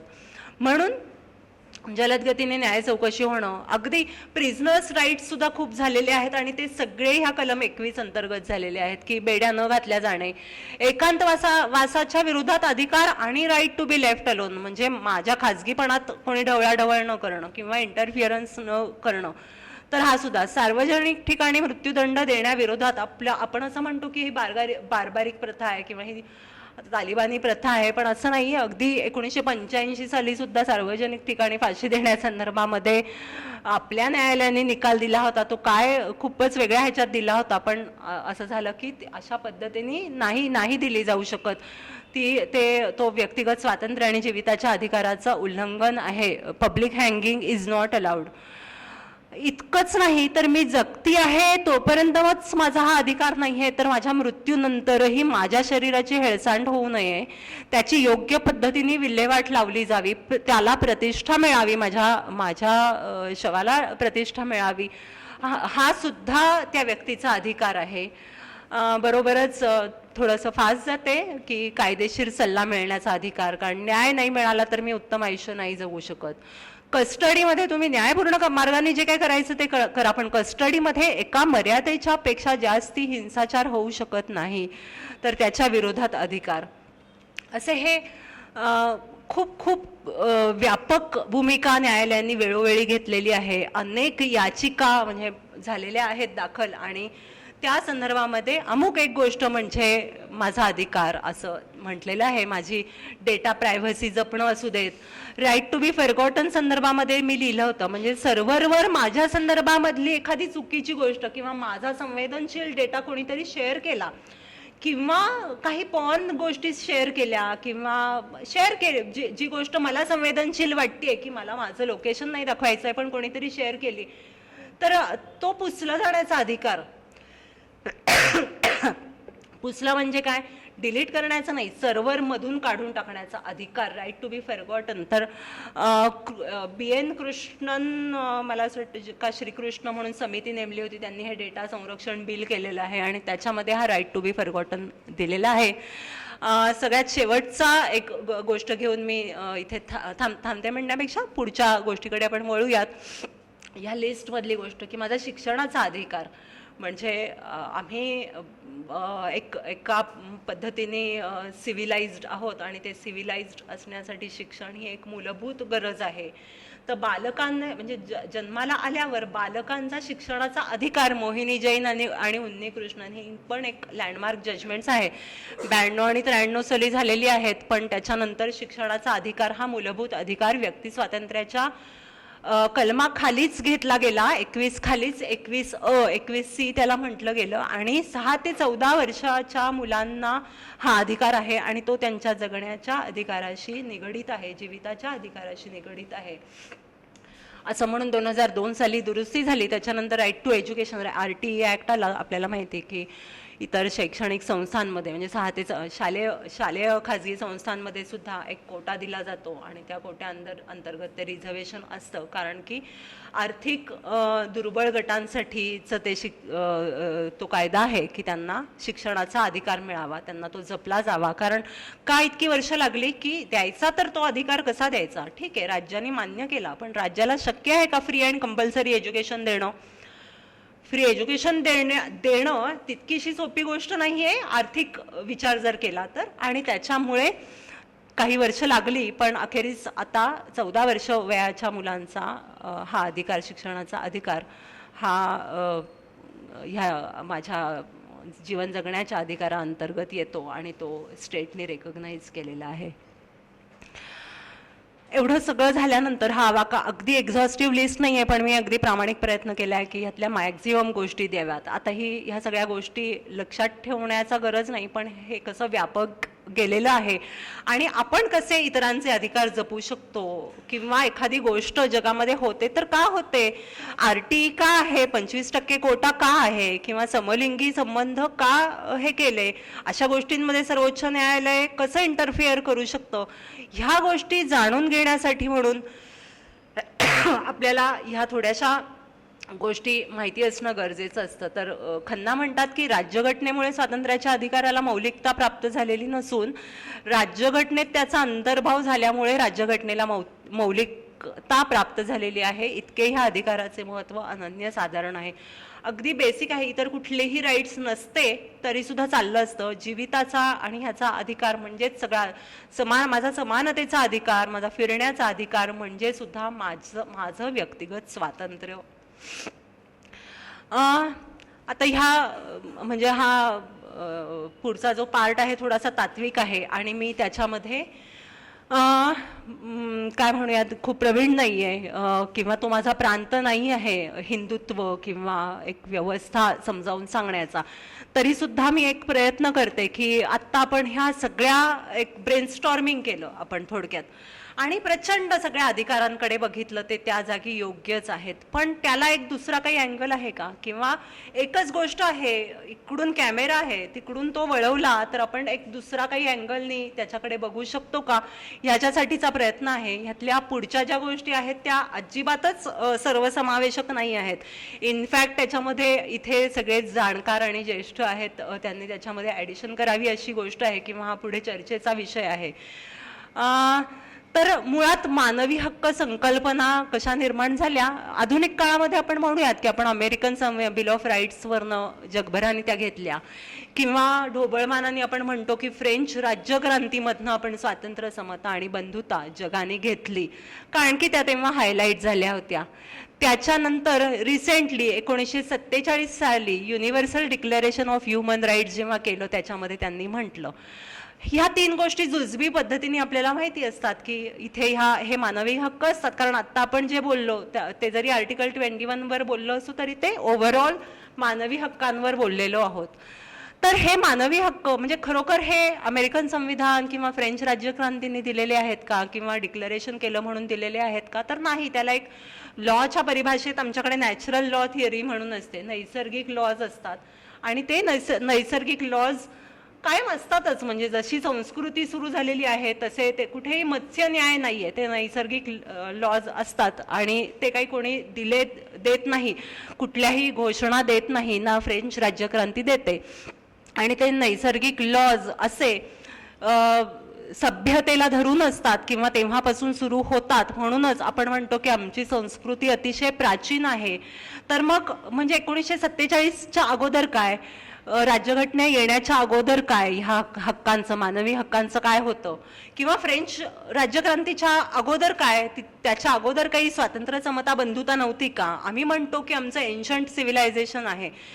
मग त्या काळात आम्ही कसं जगत होतो? आम्ही ह्या मानवाधिकारांकडे किंवा एकूणच जगण्याकडे, माणसाच्या जगण्याकडे काय पद्धतीने बघत होतो, तर त्याच्यावर आपल्याकडे व्यवस्थित खल झालेला आहे. आणि वेदांपासून ते अनेक म्हणजे गव्हर्नन्सच्या संदर्भामध्ये आपली शास्त्र आहेत. शांती पर्वामध्ये, महाभारताच्या शांती पर्वामध्ये म्हटलेलं आहे, नमूद आहेत ह्या सगळ्या गोष्टी. मानवी हक्क असू देत, शासन कसं चालेल हे हक्क असू देत. आपल्याकडे लोकशाही, गणतंत्र ही काही नवीन गोष्ट नाही आपल्याकडे. तर प्राचीन बौद्ध काळापासून सुद्धा आपल्याकडे ही गणतंत्र होती. आपल्याकडे अष्टप्रधान मंत्रिमंडळ होती की ज्यांच्या एकत्रित निर्णय घेतले जायचे. राजाचा निर्णय असा आर्बिट्ररी एकाचाच निर्णय नसायचा. तर ह्या सगळ्या गोष्टी होत्या. तर काय, व्हॉट नेक्स्ट, म्हणजे त्याचं काय? तर म्हणजे एकदा वेल्स म्हणून एक महान तत्वचिंतक होता, लेखक होता, तर त्यांनी खूप हक्कांची यादी केली होती. तर ती हक्कांची यादी केल्यानंतर गांधीजींनी त्यांना प्रत्युत्तर दिलं की you will permit me to say that you are on the wrong track. I feel sure that I can draw up a better charter of rights than you have drawn up. म्हणजे तुम्ही केलेल्या हक्कांच्या पेक्षा मी खूप जास्ती चांगलं करू शकतो. But what good will it be? Who will be its guardian? I suggest the right way. Begin with a charter of duties of man and I promise the rights will follow as spring follows winter. I write from experience. As a young man, I began life by seeking to assert my rights, and I soon discovered that I had none, not even over my wife. So I began by performing my duties by my wife, my children, friends, companions, and society. And I find today that I have greater rights, perhaps, than any living man I know. म्हणजे मी माझ्या हक्कांकडे कर्तव्यांच्या दृष्टीने बघितलं, म्हणजे एक angle फक्त बदलतो आहे, तर माझ्याकडे बेटर राईट्स असतील. तर हे जे ब्रेनस्टॉर्मिंग सारखे मागच्या 75 वर्षामध्ये राईट्स निघालेले आहेत, त्याला काही अंत आहे का? तर ते एंडलेस आहेत. टेक्नॉलॉजी सुधारणार आहे, मानवी संबंधांची गुंतागुंत आणखीन वाढणार आहे आणि त्याप्रमाणे त्या हक्कांची अंमलबजावणी वाढत जाणार आहे किंवा क्लासेस वाढत जाणार आहेत आणि त्या प्रपोर्शनेटली ते सगळं वाढत जाणार आहे. तर त्याचं गार्डियन कोण असेल? म्हणजे जर ड्यू प्रोसेस म्हटलं तर त्याचं गार्डियन कोर्ट असेल आणि प्रोसिजर एस्टॅब्लिश्ड बाय लॉ म्हटलं तर त्याचं आपण सगळ्या गोष्टी स्टेटच्या हातात देत आहोत. म्हणजे स्टेट करेल तो कायदा किंवा कोर्ट करेल तो कायदा. आणि म्हणून मी मगाशी म्हटलं की कल्याणकारी राज्याची कल्पना आपण स्वीकारलेली आहे की राज्याने आपलं कल्याण करावं, राज्याने आर्थिक विषमता. पण आपल्यावर काही जबाबदारी आहे की नाही? आपल्यावरच्या जबाबदारीचं काय? तर म्हणजे हे आता मी जे बोलती आहे ते तात्विक आहे आणि मी म्हटलं तात्विक हा माझा प्रांत नाही आहे किंवा हिंदुत्व समजावून सांगण्याचा तर माझा प्रांत अजिबातच नाही. अगदी नम्रतेने मी बोलतेय. तरी सुद्धा हा एक अँगल आहे जो राज्यघटनेच्या पेक्षा वेगळा आहे. आणि आपण सपोर्ट म्हणजे इथे कुठेही आयदर ऑर नाहीये, राज्यघटना की आमची प्राचीन संस्कृती किंवा आमचं तत्वज्ञान असं इथे अजिबातच म्हणायचं नाहीये. राज्यघटनेमधल्या गोष्टी म्हणजे आपण खूप ऐहिक सुखांच्या वाटांवर आहोत आणि ह्या ऐहिक सुखांच्या वाटांवर प्रचंड मोठा संघर्ष आहे आणि हा संघर्ष आपल्याला राज्यघटनेच्या मार्फत नील करायचा आहे, कमी करायचा आहे, त्याच्यावर उपाय शोधायचे आहेतच. पण हा संघर्ष होऊन न देण्याचा काही एखादा अँगल आहे का? तर त्या अँगलचा आपण आपल्या परीने विचार करायला पाहिजे. तो अँगल आपला विवेक असू शकतो, आपली कर्तव्य असू शकतात, आपली प्राचीन व्यवस्था असू शकते, त्यांचा अभ्यास असू शकतो. भारतीय विचार काय होता? म्हणजे पाश्चात्य विचार नेहमीच भौतिक होता आणि म्हणून ह्या सगळ्या भौतिक गोष्टींशी निगडीत हे सगळे हक्क आहेत. आणि अध्यात्म म्हणजे आपला भारतीय विचार नक्की काय होता, तर तो खूप ग्रेटर होता. म्हणजे उगीच मला आता इथे खूप मोठं काही सांगायचं आहे म्हणून असं सांगत नाहीये, पण पर्सनल लिबर्टीची कन्सेप्ट जर इथे भौतिक असेल तर आमची स्पिरिच्युअल होती. आम्ही 4 गोष्टीच्या मार्फत आयुष्याकडे बघत होतो की धर्म, अर्थ, काम, मोक्ष, म्हणजे ती स्पिरिच्युअल, आम्हाला स्पिरिच्युअल लिबरेशन मान्य आहे. आणि ती म्हणजे हा पूर्ण मानवजातीचा विकास होता किंवा पूर्ण मानवजातीच्या उन्नतीचा विचार होता, ना की हा माझा वैयक्तिक अधिकार होता. म्हणजे तो एक होलिस्टिक विचार होता. आणि त्याच्यामध्ये माझ्या भौतिक विचारांबरोबर शारीरिक मानसिक विचारांबरोबर आध्यात्मिक विकासही अनुभूत होता. ती माझ्याकडे पर्सनल लिबर्टीची कन्सेप्ट होती.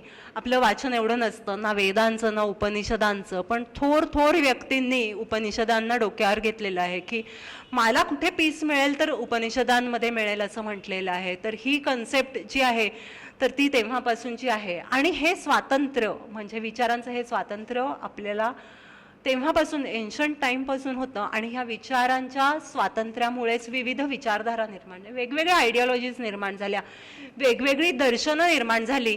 आणि ती दर्शनं ॲट अ टाइम नांदत होती. प्राचीन काळी असो, आजही आपण बघतो बौद्ध, जैन, हिंदू सगळे विचार ॲट अ टाइम नांदतात.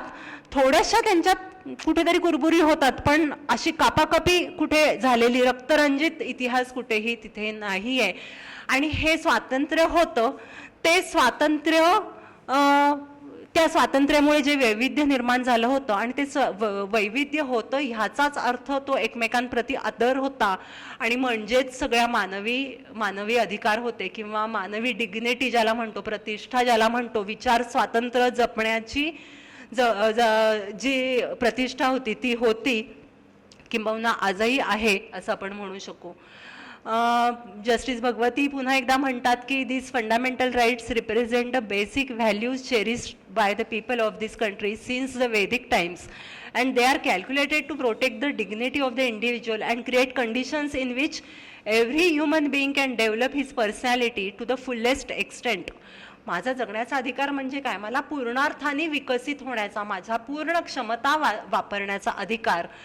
तर हा अधिकार वेदकालापासून आपल्याला दिला होता आणि म्हणूनच तो आदर होता त्या वैविध्यामुळे. आणखीन एक दुसरा अँगल मगाशी मी म्हटलं तसं हक्क आणि कर्तव्य आपण वेगळी मानत नाही. आपण अगदी ढोबळमानाने म्हणतो की हक्क आणि कर्तव्य एकाच नाण्याच्या बाजू आहेत. तर एकूणच हा समाज होता तो कर्तव्याधिष्ठित होता. आणि धर्म आपण ज्याला म्हणतो तर तो धर्म म्हणजे उपासना पद्धत नाही, रिलिजन नाही, ज्याला पाश्चात्य विचार म्हणतात की रिलिजन म्हणजे मी कुठल्या देवाची उपासना करतो असं नाही. तर धर्म म्हणजे कर्तव्य, आदर्श रचना किंवा नियम जगण्याचा योग्य मार्ग म्हणजे धर्म. जसं की पितृधर्म असेल किंवा ऋण ही संकल्पना असेल, मातृधर्म असेल. तर राजधर्म आहे जो वेगवेगळ्या टेक्स्टमध्ये म्हटलेला गेलेला आहे. किंवा अनेक मूल्य आध्यात्मिक अशी होती की अस्तेय, अपरिग्रह, ज्याच्यामध्ये इतरांचं मानवी हक्क जपण्याचं सामर्थ्य होतं. आणि म्हणूनच ओरिजिनली विचार नव्हता झाला कर्तव्यांचा आपल्या राज्यघटनेत, पण हक्कांच्या बरोबरीने त्याच्यानंतर 42व्या घटना दुरुस्तीने कर्तव्यांचा अंतर्भाव केला आणि बरीच कर्तव्य त्याच्यामध्ये दिलेली आहेत. तर ती त्यांना सगळ्याला आध्यात्मिक सुद्धा अर्थ आहे, शोधला तर आपण नक्कीच होऊ शकतो की सृष्टीला जपण्याचा अर्थ तर आपण हे म्हणू शकतो. आणखीन एक छोटीशी गोष्ट सांगते. तर आता अगदी अद्वैत वेदांतावर बोलण्या इतका तर माझा खरोखर काही अधिकार नाही, म्हणून मी त्याला एकात्मता नाव दिलंय. एकात्मता हे संविधानामध्ये म्हटलंय. तर आपण ना एक आत्मा आणि परमात्मा, ब्रह्म आणि जीव एक मानतो आणि हे आपण स्पेसिफिक मानत नसू, रोजच्या आपल्या आयुष्यामध्ये हे येत नसेल तरी सुद्धा कुठेतरी ते डीपली आपल्या मनामध्ये रुटेड आहे की मी एका सर्वोच्च शक्तीचा अंश आहे. आणि त्याच्यामुळे म्हणजे जी विविधता निर्माण झालेली आहे तर त्या सर्वोच्च शक्तीचं प्रगटीकरण झालेलं आहे. प्लुरलिझम ज्याला म्हणतात पाश्चात्य लोक, तर हे प्लुरलिझम म्हणजे वेगवेगळे तुकडे आहेत आणि ते एकत्र आपले कुठेतरी काहीतरी नांदत आहेत, कारण त्यांची संस्कृती तशीच आहे. अमेरिका कशा पद्धतीने फॉर्म झाली, तर वेगवेगळ्या देशातले लोक तिथे आले, स्थायिक झाले आणि त्यांनी सगळं मागचं पुसून टाकून सुरुवात केली. तर त्या गोष्टीला ते प्लुरालिझम म्हणतात. आपण खरं तर त्याच्यामध्ये प्लुरालिझमपेक्षा आपण त्याला काय म्हणतो तर एका सर्वोच्च शक्तीचं प्रगटीकरण म्हणतो आणि म्हणून तो आपण म्हणजे त्या वैविध्याचा आदर करतो. आपण आपल्याला वैविध्य आवडतं ना की आपल्याला एक स्टँडर्ड गोष्ट आवडते, आणि त्या वैविध्यामुळेच म्हणजे ते वैविध्य आहे हे मान्य करतो आपण. आणि तो जो बंधुभाव आहे, म्हणजे आम्ही एका परमात्म्याचे अंश आहोत, हा जो बंधुभाव आहे तो वैश्विक बंधुभाव आहे. आणि त्या वैश्विक म्हणजे आपल्या संविधानामध्ये पण जे बंधुत्वाचं तत्व आहे त्याला हे स्पिरिच्युअल मिनिंग आहे की ती विश्वबंधुत्व आहे, ते फक्त भारतापुरतं मर्यादित नाही. आणि एकात्मता ह्या गोष्टीला सुद्धा जे प्रिएम्बलमध्ये म्हटलेलं आहे त्याला सुद्धा एक स्पिरिच्युअल डीप मिनिंग आहे. आणि हे तत्वज्ञान रोजचं काही आपण वाचत नसू, काही आपण शंकराचार्यांचं अद्वैत वेदांत आपण वाचलेलं नसेल, पण आपल्या रोजच्या आचरणामध्ये ते इतकं गुंतलेलं आहे, इतकी त्याची वीण घट्ट आहे की आपलं सगळं वागणं किंवा काय तशा सगळ्या गोष्टी आहेत की आम्ही एका आत्म्याचे अंश आहोत मानतो, म्हणून सगळ्या जड गोष्टींना सुद्धा आम्ही महत्त्व देतो. आम्ही पंचमहाभूतांना, नद्यांना, पर्वतांना सुद्धा देव मानतो. एकीकडे आम्ही बैलाची पण पूजा करतो, नागाची पण पूजा करतो. सगळ्या चराचर सृष्टीला आम्ही एक सर्वात्मवाद ज्याला म्हणतात त्याच्यामुळे सगळ्यांप्रती तो आदर देतो आणि तो आदर देतो. आणि हे तत्वज्ञान आपलं डीप रूटेड आहे. म्हणूनच मला असं वाटतं की हे आपलं संविधान जे आहे ते मागची 75 वर्ष वेगवेगळी इंटरप्रिटेशन्स करून सुद्धा यशस्वीपणे कार्यरत आहे. एक आणीबाणी गोष्ट सोडली तर संविधानाला धक्का लागेल अशी गोष्ट आतापर्यंत घडलेली नाहीये. आणि ह्याच्या विरुद्ध आपण आपल्या शेजारील देशांचं बघतो. पाकिस्तानची 4 संविधानं बदलली, बांगलादेशची वार्ताहत झाली, अफगाणिस्तानचा तर विचारच नको करूयात. म्हणजे मानवी हक्कांच्या दृष्टीने आपण आता रोज पेपरमध्ये वाचत असू की किती उल्लंघन होतंय ते त्यांच्या साध्या हक्कांचं. देश सोडून निघावं लागतं आहे त्यांना. तर हे तत्वज्ञानामध्ये आणि आपल्या आचरणामध्ये डीप रूटेड आहे, म्हणून हे संविधान यशस्वीपणे आपण 75 वर्ष राबवत आहोत असं मला वाटतं. आणि म्हणून ही जी वेगवेगळी इंटरप्रिटेशन्स झाली, जी आपण एक 25-30 कायदे बघितले असतील की अमुक म्हणजे माझं स्वातंत्र्य, अमुक म्हणजे, तर त्यामध्ये मागे न्याय ही संकल्पना आपल्याकडे खूप महत्त्वाची मानली गेलेली आहे आणि त्या न्यायावर आधारित म्हणून ह्या सगळ्या गोष्टी पुढे चालू राहिल्या. तरी सुद्धा मी म्हटलं तसं आपल्याला आयदर ऑर नाही आहे. संविधान की आपली प्राचीन व्यवस्था असं नाही आहे. तर संविधानामधल्या डिस्प्यूट्स होऊ न देण्यासाठी आपण काय करू शकतो तर आपण त्याला आपल्या प्राचीन मूल्यांची जोड देऊ शकतो. आणि ऐहिक सुखांच्या साठीचे काही प्रश्न मात्र आपल्याला संविधानाच्या मार्गानेच सोडवावे लागतीलच. तर आपण त्यांची योग्य सांगड नक्कीच घालू शकतो. तर अर्नॉल्ड टॉइनबी म्हणून एक जण होते, त्यांच्या विचारांनी आपण आता थोडंसं कन्क्लूड करायला येऊयात. तर मी वाचून दाखवते ते. Today we are still living in the transitional chapter of the world history, but it is already becoming clear that a chapter which had a western beginning will have to have an Indian ending if it is not to end in self-destruction of the human race. At this supremely dangerous moment in human history, the only way of salvation for the mankind is an Indian way. खूप काही आपण फार आत्मप्रौढीने म्हणायला नको, पण अफगाणिस्तानचं उदाहरण डोळ्यासमोर आपण आता म्हणूयात की हे जे काय डिस्ट्रक्शन चालू आहे, जे काय झालं, त्याला भारतीय विचार उत्तर देऊ शकतं का? तर आपल्या विचारांवरचा ठाम विश्वास आपण ठेवायला पाहिजे आणि ते नक्कीच देऊ शकतं असं मला वाटतं. आणि सांविधानिक मूल्यांना त्याची जोड आपण नक्कीच देऊ शकतो. ही गोष्ट सांगत बसत नाही वेळेच्या अभावी, पण द न्यू कॉन्स्टिट्यूशन म्हणून एक गोष्ट आहे, नक्की जाऊन बघावी. यूट्यूबवर सुद्धा त्याची व्हर्जन्स खूप अवेलेबल आहेत. त्याचं कन्क्ल्युजन असं आहे की डॉक्टर बाबासाहेब आंबेडकर म्हणतात की कितीही संविधान चांगलं बनवलेलं असलं मी तरी सुद्धा माणसं आहेत ती राबवणार आहेत, आणि त्या जी माणसं राबवणार असतील ती जर चांगली असतील तर संविधानाचं चांगलं काहीतरी होईल, ती जर वाईट असतील तर त्याला काही अर्थ उरणार नाही. ग्रॅनव्हिल ऑस्टिन पण म्हणतात, जे आपल्या संविधानाचे खूप मोठे अभ्यासक आणि त्यांची खूप चांगली पुस्तकं उपलब्ध आहेत, किंबहुना संविधानावर सगळ्यात जास्ती अथॉरिटी असलेलं पुस्तक त्यांचंच आहे. Constitutions do not work, they are inert, dependent upon being worked by citizens and elected and appointed leaders. म्हणजे शेवटी कुठेतरी पुन्हा व्यक्तींच्या नैतिक आचरणापर्यंत आपण येतो, कारण की ही गोष्ट एंडलेस आहे. संविधानातली इंटरप्रिटेशन्स आणि वैयक्तिक अधिकाराची इंटरप्रिटेशन्स ही होत राहणार, पण आपली मूल्य आपण जपणं ही गोष्ट, आणि जेवढं आपण त्याच्यापासून दूर राहू तेवढ्या याचिका जास्त, तेवढी त्याची अंमलबजावणी जास्त, तेवढे डिस्प्यूट जास्त. तर त्याच्यासाठी आपण काही मूल्य जी संविधानाला सुसंगत आहेत, जी आपल्या तात्विक मूल्यांना, संविधानिक मूल्यांना सुसंगत आहेत, त्याचा विचार नक्कीच करायला पाहिजे आणि त्याचं महत्त्व आपणही लिहिलं बोललं गेलं पाहिजे. तर त्याच्यामुळे हे दोन्ही विचारवंत असं म्हणतात की शेवटी मानवाच्या नैतिक आचरणाकडे, त्याच्या विवेकाकडेच ही गोष्ट येऊन पोहोचते आणि त्याला स्पिरिच्युअलिझमची जोड देण्याशिवाय गत्यंतर नाही.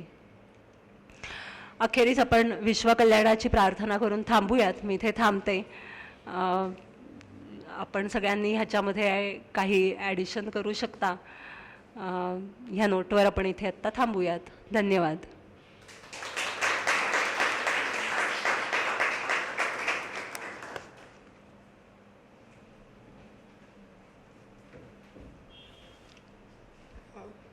आपण काही प्रश्न घेऊया आता. पुरेसा वेळ उपलब्ध आहे. कोणाला काही प्रश्न? वेगवेगळ्या ज्या केसेसची यादी दिली होती की ज्याच्या आधारावरती त्याचं त्या कायद्याचं संविधानातल्या तरतुदीचं काय म्हणू परीक्षण केलं गेलं. त्यातलं एक होतं आरोग्याचा आणि वैद्यकीय उपचारांचा अधिकार. तर ती केस कोणती होती हे मला माहीत नाही, परंतु विचारण्याचा हेतू असा की सध्या कोविडच्या परिस्थितीमध्ये कोविडवरचे अतिशय प्रभावी आयुर्वेदिक उपचार उपलब्ध असून सुद्धा सरकारी यंत्रणेमध्ये जे लोक कोविड सेंटर किंवा त्याच्यात दाखल केले जातात तिथे त्यांना आयुर्वेदिक उपचार नाकारले जातात. तर त्याचा संदर्भ काय होता ते एक विचारायचं. आणि आता हा वैयक्तिक स्वातंत्र्याचा अधिकार इतका महत्त्वाचा असू नये, म्हणजे दुसऱ्या दृष्टीने बघायचं झालं तर ब्रिटनमध्ये काही राज्यघटनाच अस्तित्वात नाही आहे. तिथे ती अनरिटन कॉन्स्टिट्यूशन म्हणतात आणि ती मला वाटतं पूर्णपणे त्यांनी जे कायदे पास केलेले त्याच्या आधारावर ते सगळं चालतं. मग त्याच्यात ह्या सगळ्या गोष्टी आपोआप आलेल्याच असणार, म्हणजे असं करू येते. तर भारतामध्ये आत्ता ज्या चांगल्या गोष्टी आहेत त्याच्या जसं आंबेडकरांनी शेवटी म्हणलेलं आहे की जे तुम्ही जसं ते वापरता तसंच तुम्हाला त्याचे हे परिणाम मिळणार. तर आत्ता ज्या ज्या वाईट गोष्टी घडत आहेत, म्हणजे धर्मांतराचा एक अधिकार म्हणून सुरुवातीला मूलभूत अधिकारां धर्मांचा धर्म निवडीचा अधिकार म्हणून मूलभूत अधिकार म्हणून त्याच्यात होतं. परंतु आता आपण जे बघतो की हिंदू राष्ट्र जरी म्हणलं नाही तरी हिंदू बहुल देशामध्ये, आणि त्यातही 50 साली हा अधिकार दिला गेला, तर त्याच्या आधी धार्मिक आधारावरती देशाची फाळणी झालेली होती, तरी सुद्धा धर्मनिवडीचा अधिकार देतात आणि त्याच नेमक्या अधिकाराच्या खाली हिंदूंच्या नाकावर टिचून हिंदूंचं धर्मांतर केलं जातं ह्या देशामध्ये. तर म्हणजे असं केलं त्याच्या विरुद्ध काही आर्ग्युमेंट करताच येत नाही का की घटनेत त्याचा उल्लेख केलाय म्हणजे ते ब्रह्मवाक्य झालं. कसं आहे की विचार स्वातंत्र्य हे आपल्याला दिलेलं आहे की तुम्ही विचार बिलीफचं स्वातंत्र्य तुम्हाला दिलेलं आहे म्हणण्यापेक्षा घोषित केलेलं आहे आणि तुम्ही तुमचा तो विचार कुठेही नेऊ शकता, असा त्याचं हे आहे. आणि धर्म प्रसाराचं स्वातंत्र्य पण दिलेलं आहे की मी प्रसारही करू शकतो, कारण तो प्रसार नाही केला.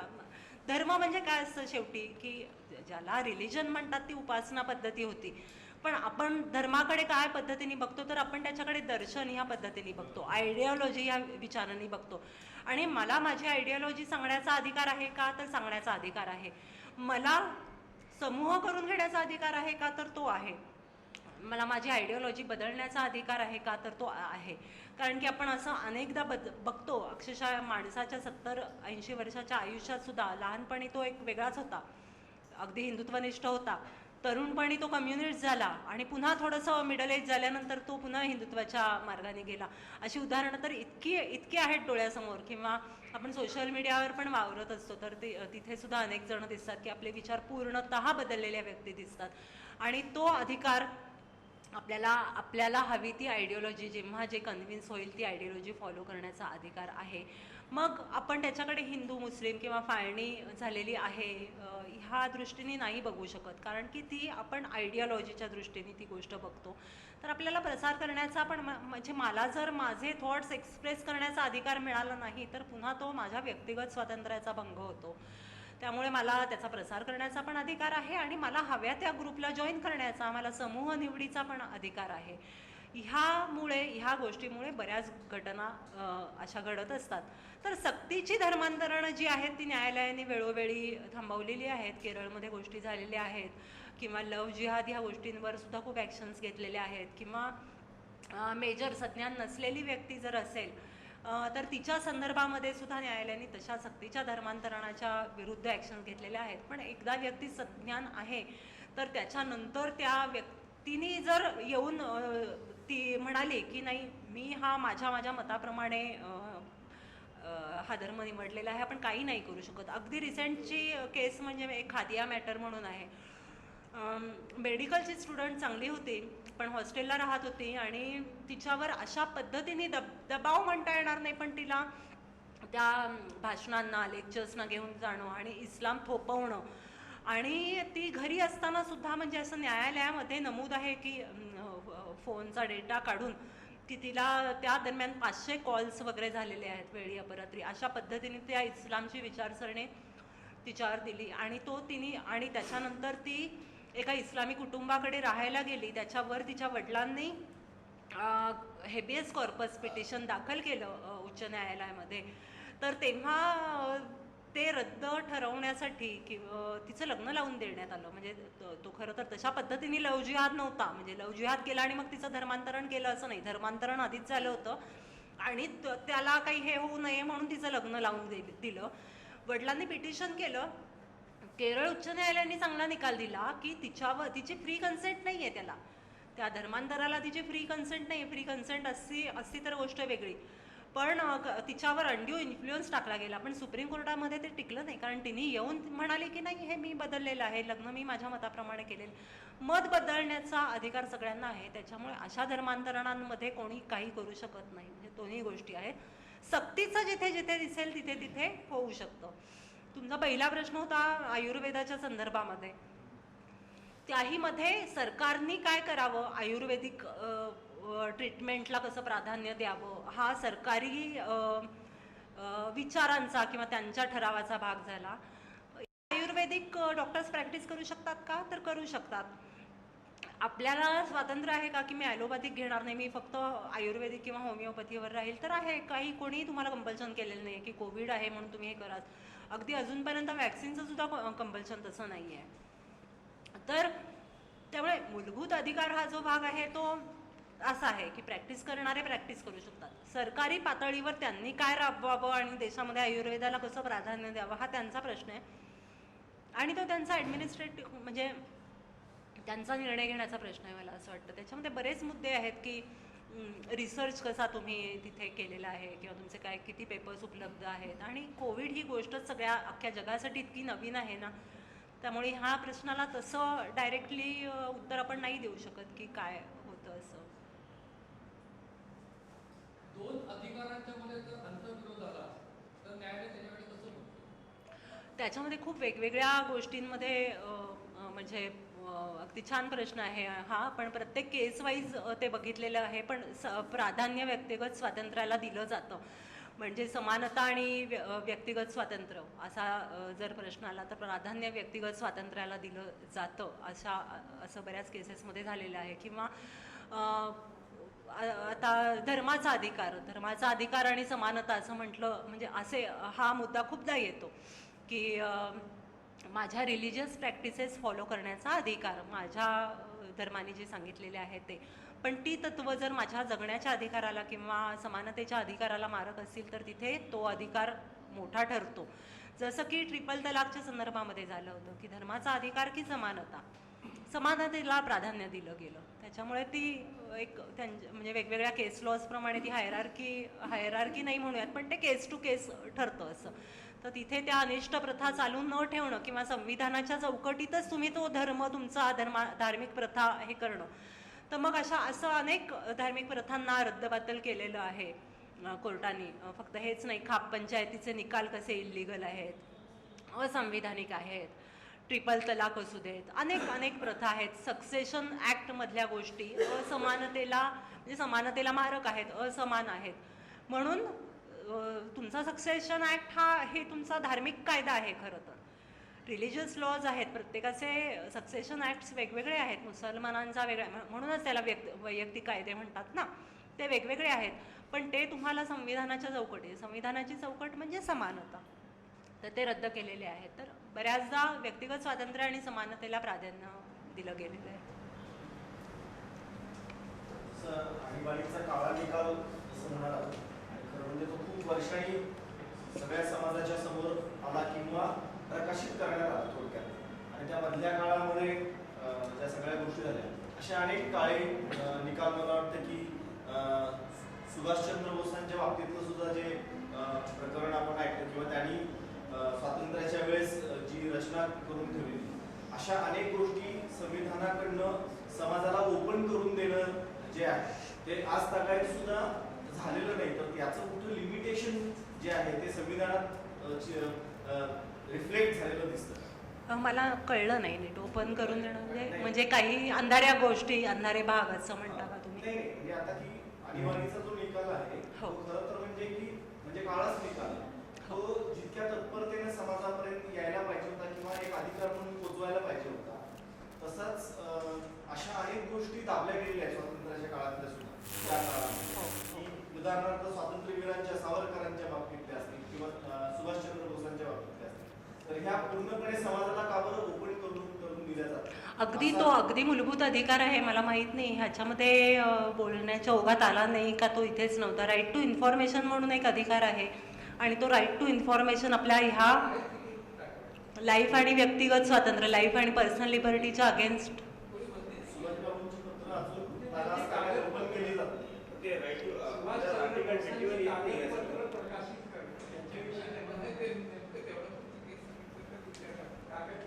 हा, ते कागदपत्र आहेत आणि प्रकाशित करण्यावर काही तशी बंदी नाही आहे. पुस्तक सुद्धा आता मध्ये प्रकाशित झालं तर एखाद्या व्यक्तीने ह्यातल्या कुठल्याही बाबी संदर्भात, म्हणजे फाळणीच्या दरम्यान झालेला हिंसाचार किंवा अशा कुठल्याही बाबतीत जर आपण माहिती मागितली तर ती आपल्याला मिळू शकते. माहितीच्या अधिकाराखाली सरकार आपल्याला काही माहिती देणं सरकारला बंधनकारक असतं आणि ती प्रकाशित पण होऊ शकते. कुठली? हा, तशी नाही. हा, म्हणजे मला लोकल स्टँडी काही नाही त्यांची. लोकल स्टँडी काय असणार ना, माझ्या अधिकारावर तो ना ऍक्टिव्हिझमचा पण भाग होऊ शकतो असा, की म्हणजे ऍक्टिव्हली काही लोकांनी मिळून असं हे केलं तर तो भाग होऊ शकतो. पण लोकल स्टँडी एखादी गोष्ट करून घेण्याचा जो मूलभूत अधिकार आहे. एक शेवटचा प्रश्न घेऊया.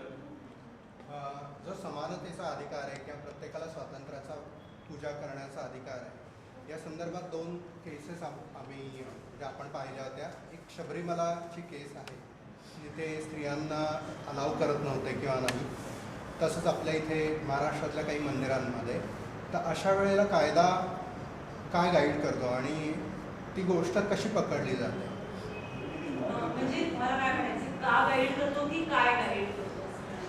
काय गाईड करतो म्हणजे म्हणजे थोडक्यात कायदा का इंटरफिअर करतो? Suppose some religious people believe that this thing should be done in this way only, and there is a law which says everybody is equal. Actually जेव्हा आपण शबरीमला संदर्भात किंवा शनी शिंगणापूर संदर्भात म्हणतो जेव्हा आपण म्हणतो की लॉ इंटरफिअर करू शकत नाही ह्या कायद्यात, असं जर आपलं म्हणणं असेल तर मग लॉ कुठल्याच कायद्यामध्ये इंटरफिअर करू शकणार नाही, वैयक्तिक कायद्यांमध्ये. मग लॉ 4 लग्नांमध्ये पण इंटरफिअर करणार नाही, मग लॉ ट्रिपल तलाकमध्ये पण इंटरफिअर करणार नाही. तर हे एक आहे, म्हणजे मी पुन्हा नेहमी मांडत असते की मला माझ्या मूल्यांवर माझा खूप विश्वास आहे, कारण की ती कालसुसंगत तेव्हाही केली जात होती, ती आजही कालसुसंगत केली जातात. ह्या गोष्टीवरच मुळात माझा विश्वास आहे, त्याच्यामुळे माझ्या या मूल्यांवर विश्वास आहे. आणि ती जर तशी केली जात नसतील, जिथे जिथे जात नाही तिथे कायद्याला आपण स्कोप देतो की त्यांनी इंटरफिअर करा.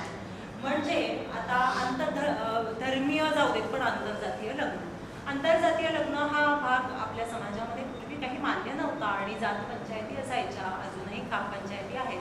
खाप पंचायतीचं अस्तित्वच मुळात आत्ता इल्लीगल आहे. त्यामुळे त्यांनी दिलेले निर्णय, अक्षरशः कपल्सना मारण्याचे वगैरे सुद्धा निर्णय किंवा बहिष्कार घालण्याचे कुटुंबियांना दिलेले आहेत. तर हा धार्मिक म्हणजे किंवा हा ह्याच्यामध्ये सर्वोच्च न्यायालय मग इंटरफिअर करणार की नाही, तर करणार, काही इलाज नाही. त्या गोष्टी जेव्हा ज्या मर्यादेपर्यंत आपण बदलत नाही आहोत, कालसुसंगत करत नाही आहोत, मॉडर्न करत नाही आहोत, तिथे कायदा इंटरफिअर करणार. शबरीमलाविषयी खूप दोन बाजू आहेत की ते एक फक्त वैविध्य होतं, म्हणजे त्याच्यामध्ये काही अन्याय होत नव्हता. आणि ही बाजू अगदी बरोबर पण आहे. म्हणजे ह्या संदर्भामध्ये बरंच विवेचन, बरंच वाचन झाल्यानंतर मला असं वाटतं की ही एक प्रकारे बरोबर बाजू आहे की असं काय होतं, ते फक्त तो एक डिफरन्स होता, म्हणजे त्याच्यामध्ये काही अन्याय म्हणून नव्हतं असं. पण दुसऱ्या बाजूला एक आहे की जगामध्ये म्हणण्यापेक्षा भारतामध्ये इतरही अशी मंदिरं आहेत जिथे स्त्रिया पूर्वी अलाउड नव्हत्या. साठी आपण पर्वतीवर गेलो तर पर्वतीवर तिथे महिला अलाउड नव्हत्या. मी स्वतः ओतूरची आहे. चैतन्य स्वामींची जिवंत समाधी आहे. आमच्या लहानपणी तिथे महिला जायच्या नाहीत आतमध्ये, गाभाऱ्यामध्ये बाहेर जायचो. नंतर एकदा तिथे रंग द्यायला काढला आणि तिथे पाटी लिहिली होती स्त्रियांना प्रवेशबंदी म्हणून. आणि नंतर मग एकदा तिथे त्याच्या रिनोव्हेशनचं काम काढलं, रंग द्यायला काढला, त्यात ती पाटी गेली आणि ती लावली नाही. नंतर आम्ही जसं मोठं झालो तसं त्याला कालावधी खूप गेला, 10-20 वर्ष झाली, ती पाटी गेली, महिला जायला लागल्या. नंतर त्याच्या भोवती जी आरास आहे ती महिला अगदी हात लावून, अक्षरशः चैतन्य स्वामींचं म्हणजे लिंपण केलेलं आहे ते, तर ते दिसतं हात लावून महिला. आम्ही घाबरायचो, आम्ही कधीतरी गावात जायचो, त्याच्यामुळे इथे जे नियम होते ते आम्ही पाळायचो. महिला जायला लागल्या, आम्हीही जायला लागलो. तर ही जी बदलण्याची पद्धत आहे ती सगळ्यात महत्त्वाची आहे हिंदू धर्मातली असं मला वाटतं. आणि ती जेव्हा बदलली जाणार नाही तेव्हा कोर्ट इंटरफिअर करू शकेल. आणि पुन्हा हा एक विचार करायला पाहिजे की माझ्या धर्मातल्या पद्धतीमध्ये बदलू नये असं कोर्टाने मला वाटतं किंवा इंटरफिअर करू नये असं वाटतंय. पण मग इतर धर्मातल्यांचं पण तेच म्हणणं असतं ना, हे आम्हाला अल्लाने सांगितलेलं आहे आणि ते आम्ही फॉलो करत आहोत, यावर त्यांचाही ठाम विश्वास असतो. पण तो आपल्याला कुठेतरी फरक वाटतो. तर ह्याचा कुठेतरी आपण बॅलन्स साधायला पाहिजे किंवा विचार करायला पाहिजे. आधुनिक जगात असं म्हटलं जातं की देश घडवतं कोण, चालवतं कोण, रडवतं कोण आणि बिघडवतं कोण, तर वकील मंडळी. कारण कायदे ते करतात आणि जे जनसामान्यांपासून थोडेसे दुरापास्तच असतात. पण गेल्या काही दिवसात social media, print media, news media याच्या वणीवारामुळे जवळजवळ जी मूलभूत टेंडन्सी आहे व्यक्त होण्याची, त्यातून हे सगळे विषय पुढे यायला लागले. आणि त्यामुळे असा विषय आला की घटना, त्यातून व्यक्ती स्वातंत्र्य, भरपूर चर्चा होत असतात. तर याची नेमकी व्याप्ती काय, त्याची मूलभूत संकल्पना काय, त्यामागचा विचार घटनेत कुठला आहे आणि व्यवहारात तो कसा आणायचा असतो, हे कार्यकर्त्यांनी समजून घ्यावं, त्याची ओळख करून घ्यावी, त्यात स्वतःचे विचार करावे, स्वतः अभ्यास करावा, मंथन करावं आणि पुढे अभिव्यक्त होताना त्या मर्यादेत राहून आपला विचार पुढे नेणे, ही या कार्यक्रमाची मूळ पायाभरणीच्या स्वरूपातलं एक सेशन विभावरीकडनं आपण इथं अरेंज केलं होतं आणि मला वाटतं तो उद्देश पूर्ण सफल झाला आहे. एक शेवटचा भाग जो अत्यंत महत्त्वाचा आहे आणि अतिशय छोटंसं त्यांनी सांगितलं की व्यक्ती स्वातंत्र्य वगैरे वगैरे सगळं ठीक आहे, पण याला एक गोंधळ आहे, ते म्हणजे फंडामेंटल ड्युटीजचं. स्वातंत्र्य असल्यासोबत जबाबदारी पण असते. त्यामुळे याचा जो वापर आपण करू त्याला ते सामाजिक भान आणि मूलभूत कर्तव्य याच्या चौकटीत ते अभिव्यक्त व्हावं, हा त्यामागचा एक उद्देश आहे. मला वाटतं या विषयाची एक व्यवस्थित ओळख सगळ्यांना झालेली आहे आणि हा विषय आणि या संबंधी यापुढे राज्यघटनेविषयी कुठलं काही असेल तर आपण नक्की त्यांचं मार्गदर्शन घेत राहू. आणि विभावरीताईंचं मी लेखन मी बऱ्याच वर्षांपासून वाचतो आहे. ती जी त्यांची हातोटी आहे की ती कायद्यातल्या बाबी व्यवहारात आणताना किंवा त्यांचे इंटरप्रिटेशन सोपे कसे करून सांगावे, हा जो प्रवास आहे हा सगळ्यात अगदी अभ्यासू आहे आणि तो आपल्याला सोपा पण आहे आणि रंजक पण आहे. याचं एक सर्वोत्कृष्ट उदाहरण म्हणजे त्यांचं नुकतंच CA वर झालेलं प्रकाशित झालेलं पुस्तक. अविनाश धर्माधिकाऱ्यांची कॉमेंट मला त्यावर्षी आठवते की या वर्षातलं हे सगळ्यात महत्त्वाचं पुस्तक. हा विषय संबंध भारतात याची व्याप्ती कळावी म्हणून ते सगळ्या भाषांमध्ये, सगळ्या भारतीय भाषांमध्ये याचं भाषांतर व्हावं ही त्यांनी इच्छा व्यक्त करून दाखवली आहे. इतकं त्या पुस्तकाचा, त्या विषयाचं सामान्य लोकांपर्यंत पोहोचवण्याच्या हातोटीचं महत्त्व तुम्ही ते पुस्तक वाचाल तर ते नक्की तुमच्या लक्षात येईल. तर तब्येत खराब असतानाही, कुरबुरी असतानाही त्यांनी अतिशय ओघवत्या स्वरूपात आणि सोपं करून हा विषय आम्हाला समजून सांगितला. प्रबोधन मंच, पश्चिम महाराष्ट्र कार्यकर्ता अभ्यास वर्गाच्या निमित्ताने ते या सेशन बद्दल विभावरीचं मनपूर्वक आभार.